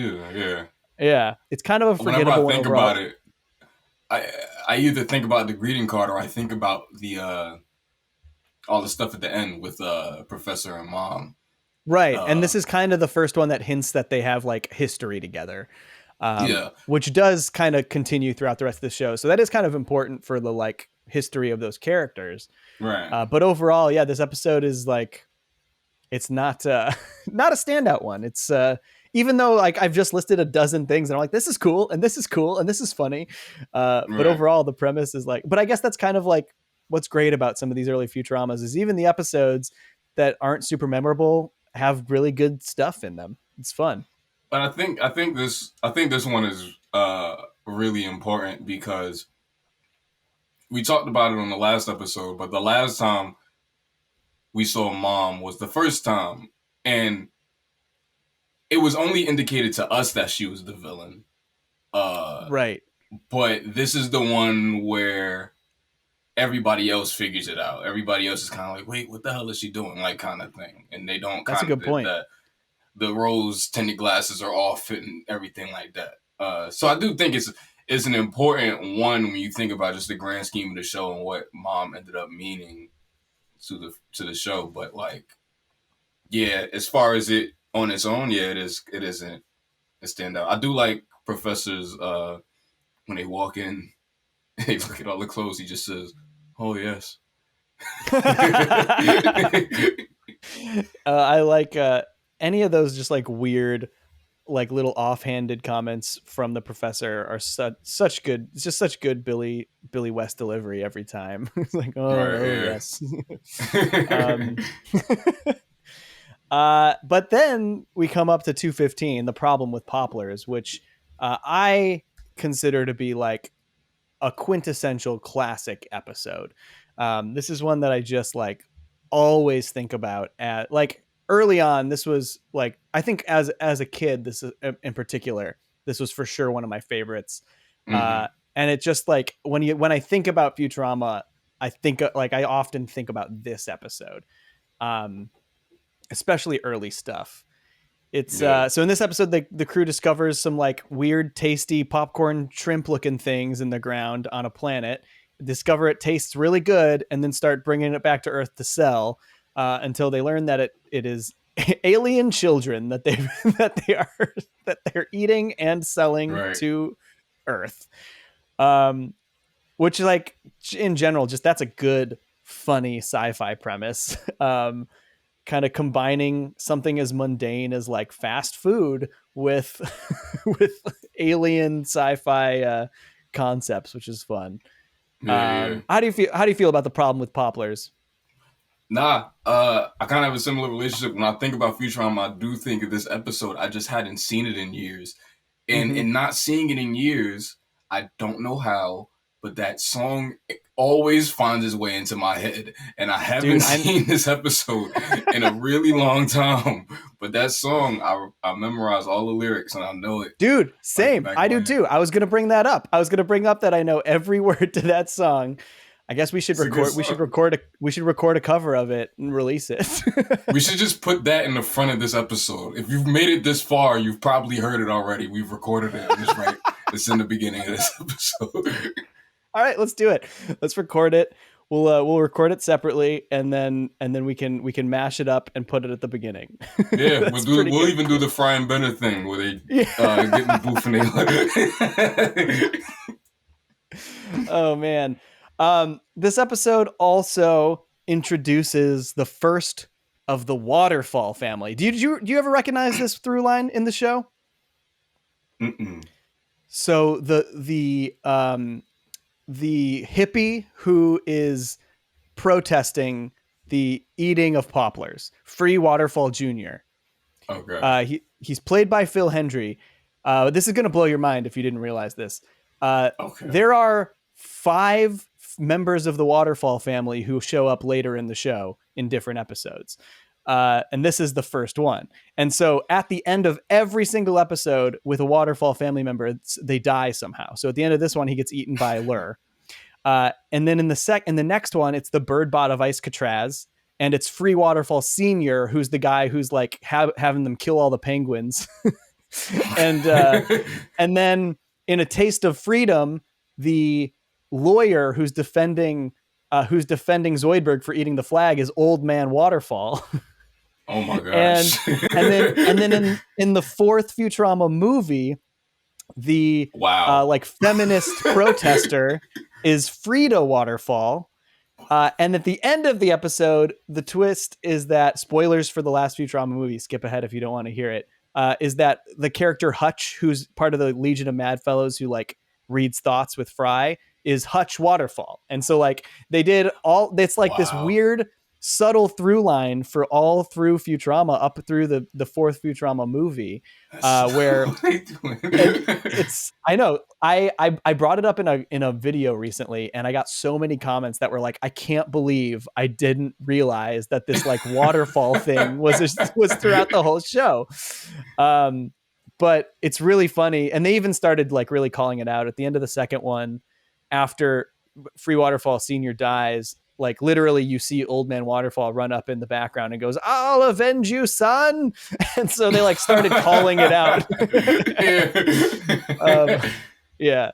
But it all started here. And every single one is played by Phil Hendry, who's like a classic voice actor / radio star.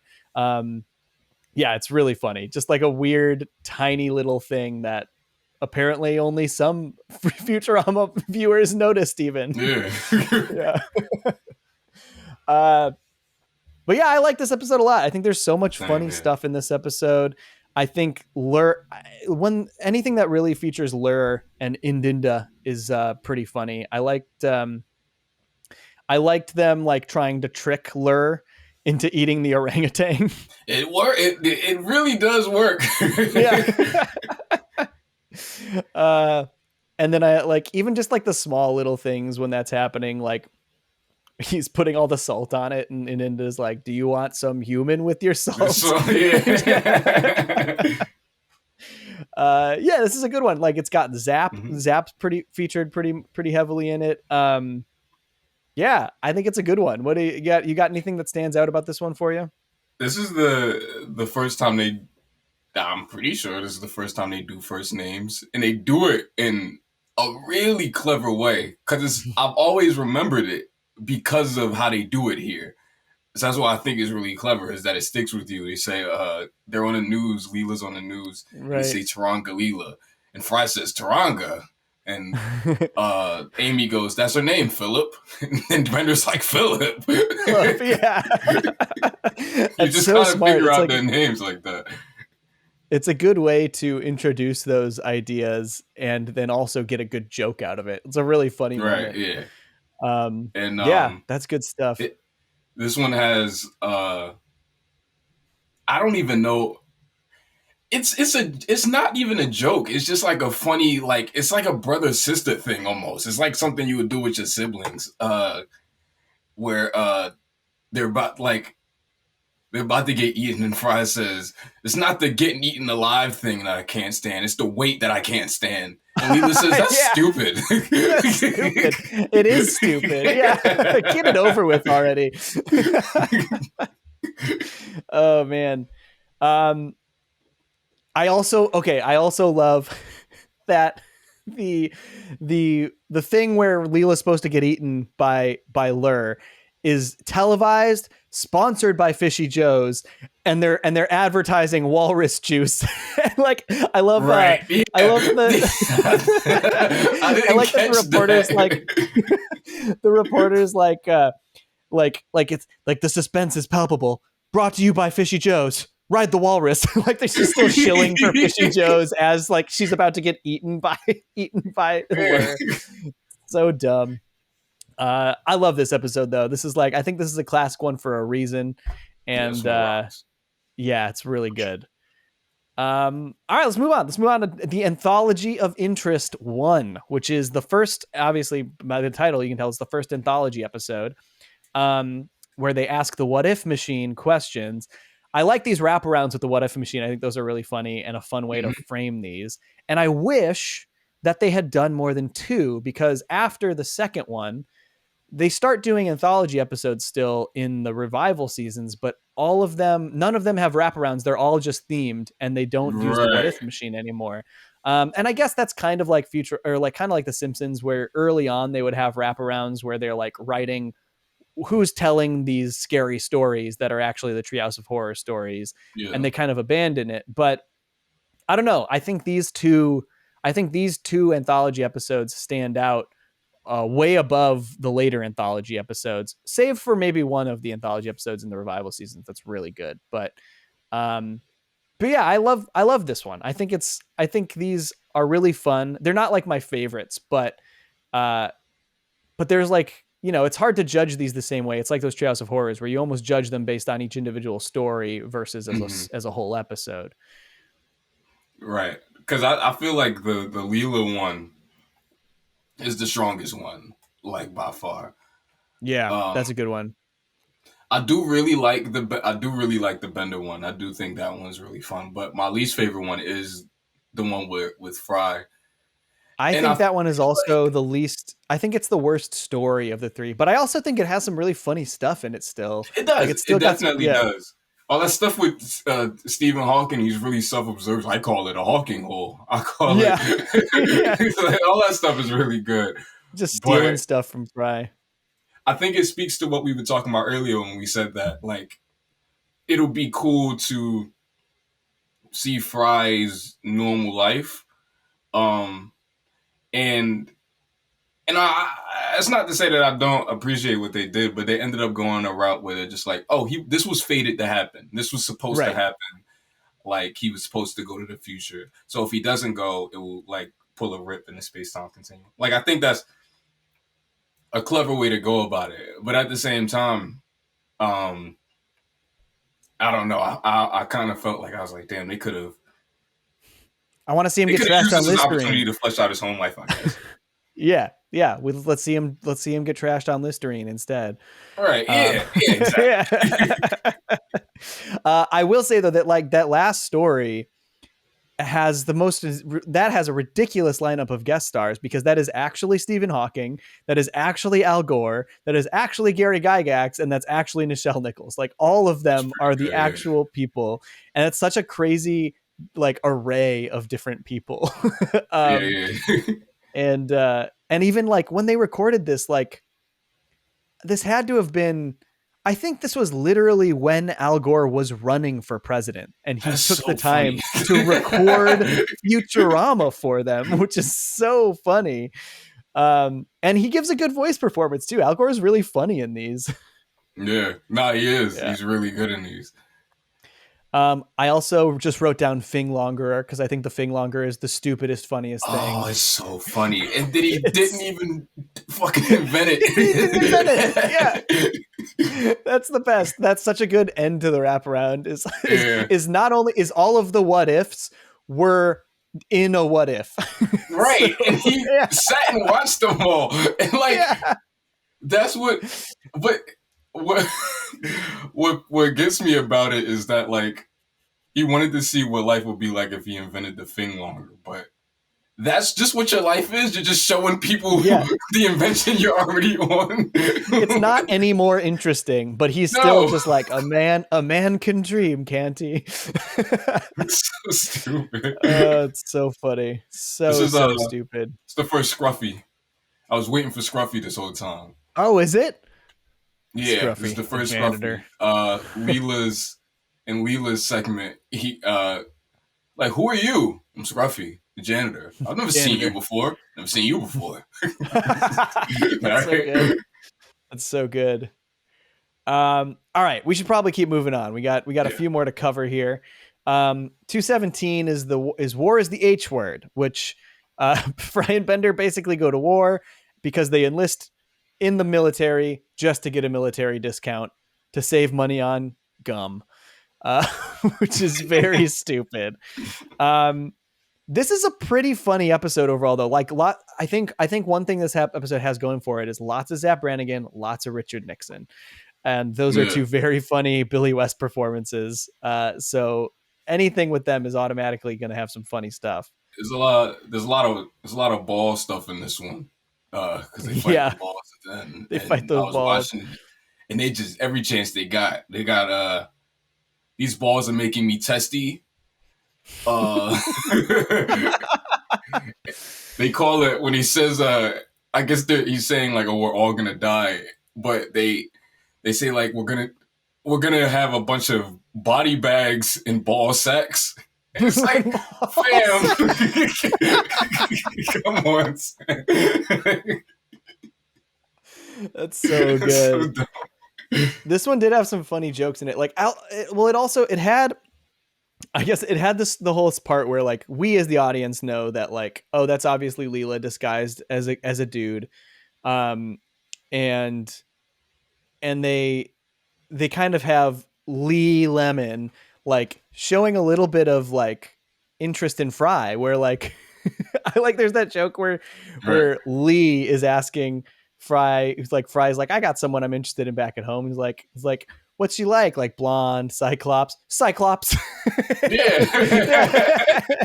And but she's like, oh yeah, that's so cute. Like it looks like Leela's actually showing interest. Yeah. Right. I don't.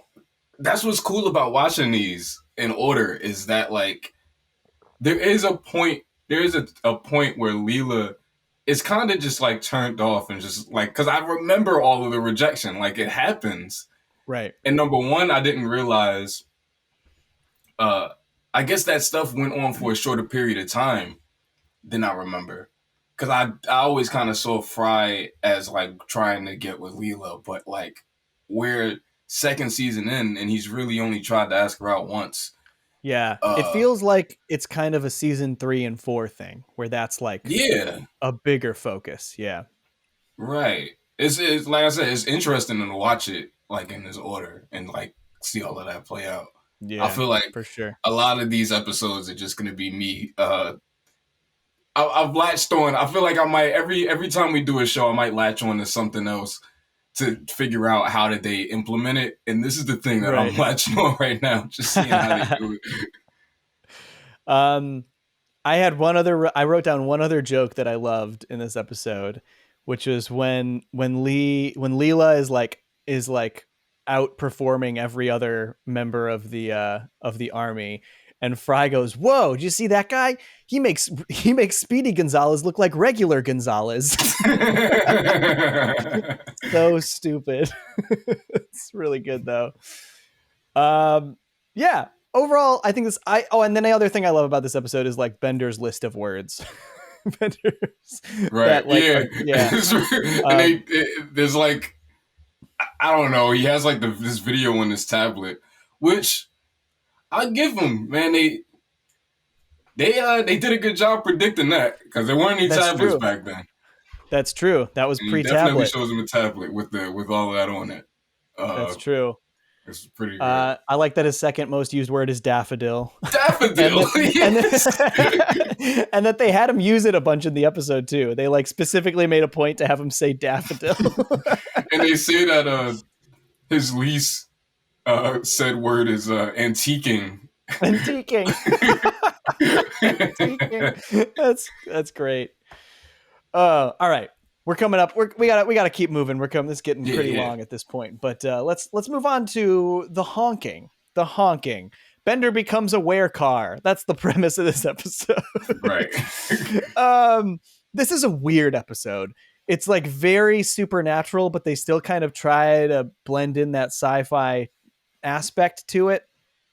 And I think there's some funny stuff in it, but it's like this episode feels really weird to me. Like it doesn't feel like a typical episode of Futurama to me. I don't know. Maybe that's just me. I agree. Yeah. I do agree. When I was watching it, it was kind of a lot of the Futurama plots do kind of feel like stuff that you can't do anywhere else, right? It feels like stuff that is contained with these characters, but this is one of those where it's like they could do this in a Treehouse of Horror.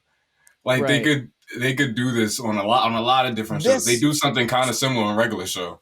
This totally feels like a premise you would have seen in a What If machine. That's exactly right. Like this doesn't feel like your typical Futurama sci-fi premise. It feels like it's got that extra twist. And that's kind of a thing about the anthology episodes is like they have to have some twist. Futurama is a show that allows for such weird shit to happen that you have to really find a what if that they couldn't do. Like it's kind of harder than a Treehouse of Horror where you can just parody something or you can come up with a supernatural storyline. But because Futurama is set in the future where like almost anything is possible, you really have to hone in on something different that you wouldn't be able to do in Futurama.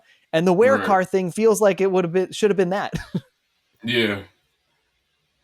Yeah. It does kind of feel a little world breaky a little bit if you think about it too hard. Yeah. And they try to bring it back to like scientific answers and everything, and it does, I don't know, none of it does that much for me. But I do like that the werecar was invented in 2019. That's the one I was talking about that freaked me out. That's right. It's just a couple of years ago.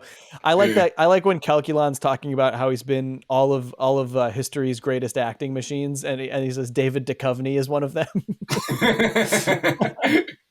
Anything else you want to talk about this one before we move on to the final episode of the season? Only other thing I caught was that the portrait says Commodore. Instead of yeah, that's good. All right, 219, the Cryonic Woman. This is the one where Fry's ex-girlfriend is unfrozen and then they get back together. Turns out she froze herself after we saw her briefly in the pilot, although they did change her a little bit. She had black hair in the pilot, now she's brunette, and now she's voiced by Sarah Silverman, another big guest star. Oh, okay. I don't know why I didn't look at the credits and realize that. Yeah, it's a good performance from Sarah Silverman, and I think that's good casting. The thing that's like really stands out about this episode is they like go back to the career chips, which is not a thing that they like never. I think this is maybe the last time they talk about career chips in the show. Okay. Yeah. I think this is a good one. It feels weak as a finale. Definitely. And it wasn't aired as a finale. The broadcast season moved this somewhere else. I don't know what was aired as the finale, but I agree. This doesn't feel like a very good season finale. If we're going according to Hulu, the finale is Anthology of Interest. Right, which is, I guess, a little better. Right. That's like, yeah, that's better. But it's also not one that's rooted in any of the actual like story. It's because it's all what ifs, you know. It's like it would be like if Simpsons ended on a Treehouse of Horror or something. Right. Yeah, that's true. But like overall, I think there's some funny stuff in it for sure. I think the Pauly Shore stuff is really silly, and I like that. But the last act stands out as something that stands out as something as kind of weird to me. I think the first couple acts work well. The first act is just them getting fired and getting new jobs, and the second act is just Fry's ex really being uncomfortable in the future and not understanding like how anything works. And then the last act is like they think they're in the year 4000 and it's just like this wasteland and like gangs of kids and and there's some funny stuff in it. But this is another one that feels very disjointed. We talked about that with Hell is Other Robots last season, which is a good episode, but it feels like every act is very separate from one another. That's true, yeah. That is true. I did like in the end that they just turned out to be in LA. As someone who's currently in LA, like this is and they pile it on. They do. That's true. Now I know how you feel about New Jersey. They're ripping on both of us. Yeah, man, they piled it on. Yeah. And then I like that Michelle leaves him for Pauly Shore. That's funny too. Yeah, I wrote Michelle sucks. I wrote that. She does kind of suck. Yeah. I also like that they made Pauly Shore really smart. Like he's asking him about biodome, and he's like breaking down why a biodome is a flawed concept. It's like that was just a dumb comedy movie, dude. I had that this episode. It does a really good job of showcasing like the lengths Fry goes when he like loves someone, because no matter what she asks for, he does it, right? Like that's true. Even when she's like, overthrow these kids, I'm jealous of this child, he's like, all right. That's right. Yeah, okay. That's true. A lot of my commenters would say Fry's a simp. Gross. Yep, I get a lot of comments about that. You can't simp if that's your girlfriend, man. That's not how the word. That's not what the word means. But yeah, I think I agree. Like, I think this episode has some good stuff in it. Feels a little disjointed, but like weird finale, weird choice for the final episode of season 2. For sure. And thinking about it, like, did any season have like a big, like only like season 3 has a pretty, after looking at it, season 3 has an underwhelming season finale too, where it's like, why is this the last episode? Season 4 obviously has the first series finale. So like, That's a great final episode. What did the first one end with again? Fry in the Slurm Factory, which is like maybe better than this one, but it's like a parody episode. Yeah. These are weird finales. That's interesting. They're weird at finales, apparently. All right. But yeah, that's season 2. Season 2 of Futurama. Yeah. How do you feel about season 2 as a whole? As a whole, how do you like the season? How do you like it compared to season 1? I think season 2 is like, I think it's relentlessly funny, right? But it's not as sweet as the first season was. There's definitely sweet moments, but you notice when we talked about a lot of these episodes, we just kind of named a bunch of things that really made us laugh, because it is an insanely, because that's kind of what Futurama is, right? Futurama really is like a really hilarious show, but it does deal with the tragedy of these characters and like how they feel about themselves and like their place and everything like that. And a lot of that kind of took the back seat this time around, I feel like. I doesn't make it bad, it's a different approach. I think I agree. Like I was actually kind of I was kind of shocked to be looking back at it and realizing, there's episodes in this season I love that like I think are some of my, like there's a couple that are some of my favorites of the whole run, but none of those episodes have that like emotional core that are really present in my favorite episodes of the whole series. Right. And it feels like maybe season 1 honed in on that a little more than season 2, but then season 2 brought the comedy a little stronger than season 1. And now I think when we go forward into season 3, which personally, spoilers, I think season 3 is the strongest season of Futurama. Season 3 has like, they are so funny and they really like know how to tug at those heartstrings and really integrate the integrate the characters' like emotional stories into these very funny, great sci-fi premises. But I was interested. Like I was I was kind of shocked to look through it and be like, I think I like season 1 a little more than season 2, even though I still really love season 2. And like, I see more of what makes, I see more, there's more things in season 2 that they started doing really well that I think ultimately make the show great. But Right. I'm a little more drawn to season 1. And I think maybe I'm just a little more interested in the emotional aspects of the show shining through. No, I think I am too. I think that's what interests me the most about this show. It does have a brand of humor unlike any other show, so that's why like it pacifies me when it's still really really funny like it is here. Yeah, for Uh, sure. but yeah, I watch it for the relationships. I watch it for Fry, Leela, Bender. Like that's the reason why I got so attached to it when I was younger. Same. So yeah, that stuff is really important to me when thinking about it. I don't know. I feel like I might like this season more, but I think I admire the first season more, if that Nice. makes any sense. Like I feel Yeah. like because once you get over the novelty of like, oh my god, they really knew what they wanted to do immediately, it's still just like you look at that small batch of episodes in comparison to these, and it's like it's really what's the word I'm looking for? It's really tight and it's really dense the way they put that whole season together.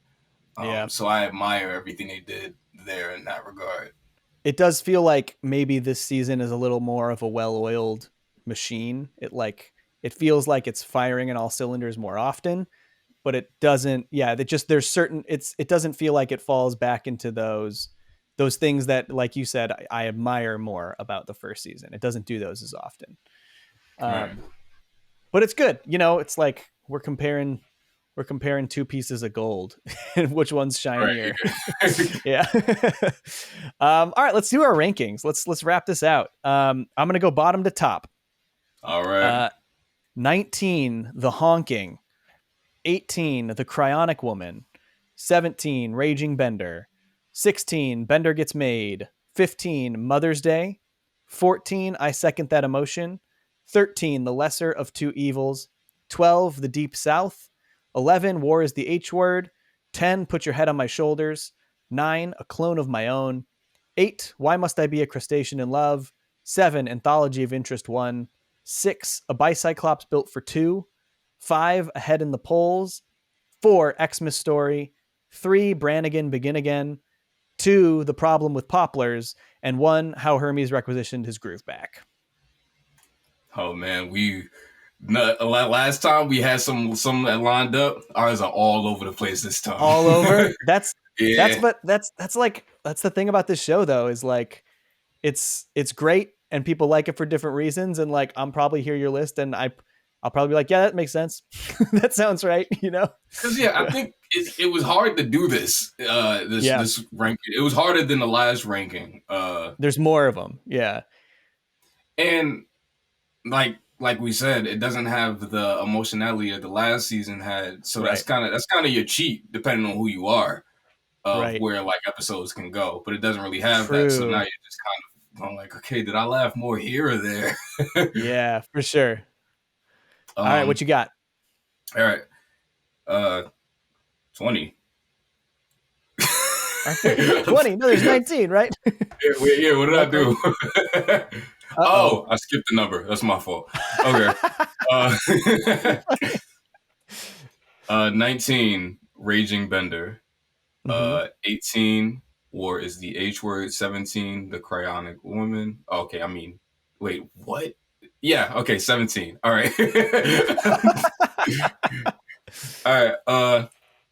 16, Ahead in the polls. 15, Why Must I Be a Crustacean in Love? 14, The Deep South. 13, Bender Gets Made. 12, Anthology of Interest I.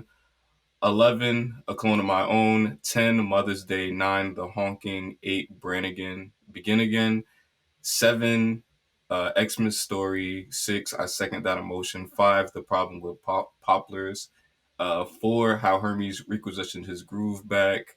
3, Put Your Head on My Shoulders. 2, The Lesser of Two Evils. and one A Bicyclops Built for two. Nice. It feels like we definitely had a super different order, but it feels like I feel like our top half and bottom half, even though they're mixed up, are somewhat similar. Like it feels like my top half are mostly the same as your top half, with a few differences here and there. And honestly, the funny thing is I was reading this when I said it, and I was like, even just talking through this podcast, I might change. Like I'm already in my head. I'm like, maybe I should have some of these. That happens. Because I've been feeling like that too. But yeah, honestly, like I feel like that's kind of, like I said, that's what's cool about this show is like I can't really argue with your list because they're all like, this show is so good, and there's so many different things that make this show good. And like ultimately your personal ranking is going to come down to what you take more stock in the show. Right. And I have a feeling season 3 is going to be really interesting to match up our rankings, because season 3 and 4 are really when the show is like firing on all cylinders and like completely honing in on that emotionality that makes the show so special. So I'm really eager to see how we feel about season 3 and 4 overall. But yeah, I feel like let's wrap it up. I mean, this was a good second episode. How you feeling so far? You feel like we were doing a little better this time? Yeah, we're loosening up. We'll feel like we're loosening up. Yeah, sooner or later you're gonna yell at me on the microphone. It's gonna be the best thing ever. Yeah, man, we gotta start talking shit about each other on mic.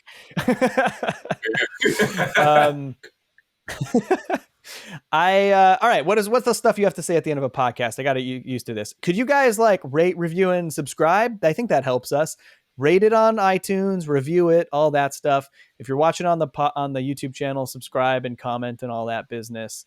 Also, we doing our rankings at the end of these. Give us your rankings. Rank your episodes in the comments wherever, whether that's a review or a comment, or tag us on Twitter. And tell us why you were wrong about our rankings. tell us why you disagree with us. Please do. Please let me know why Raging Bender is the best episode of the season. We're both sheep. I would like to know. We're probably going to get some real rude comments about Raging Bender. It's all right. I'm ready. All right. Well, let's next week we're doing season 3. Make sure to check out the production order on the list of Futurama episodes before you watch, because if you're watching the Hulu season, that's wrong. That's not what we're doing. Follow the Wikipedia. The Wikipedia. Yeah. Season 3 is my favorite, so I'm really excited to jump into it and talk about it more. And yeah, this is gonna be great. This has been good so far. Also, let us know what cartoons you want us to talk about in the future, because we got some ideas after Futurama. These 20 episode seasons are a lot, so we're maybe thinking about trying to do something with shorter seasons after Futurama for a little bit. Yeah. So suggest us short seasons. That would be great. All right. Peace. Bye. Goodbye. Talk to you later. See you later.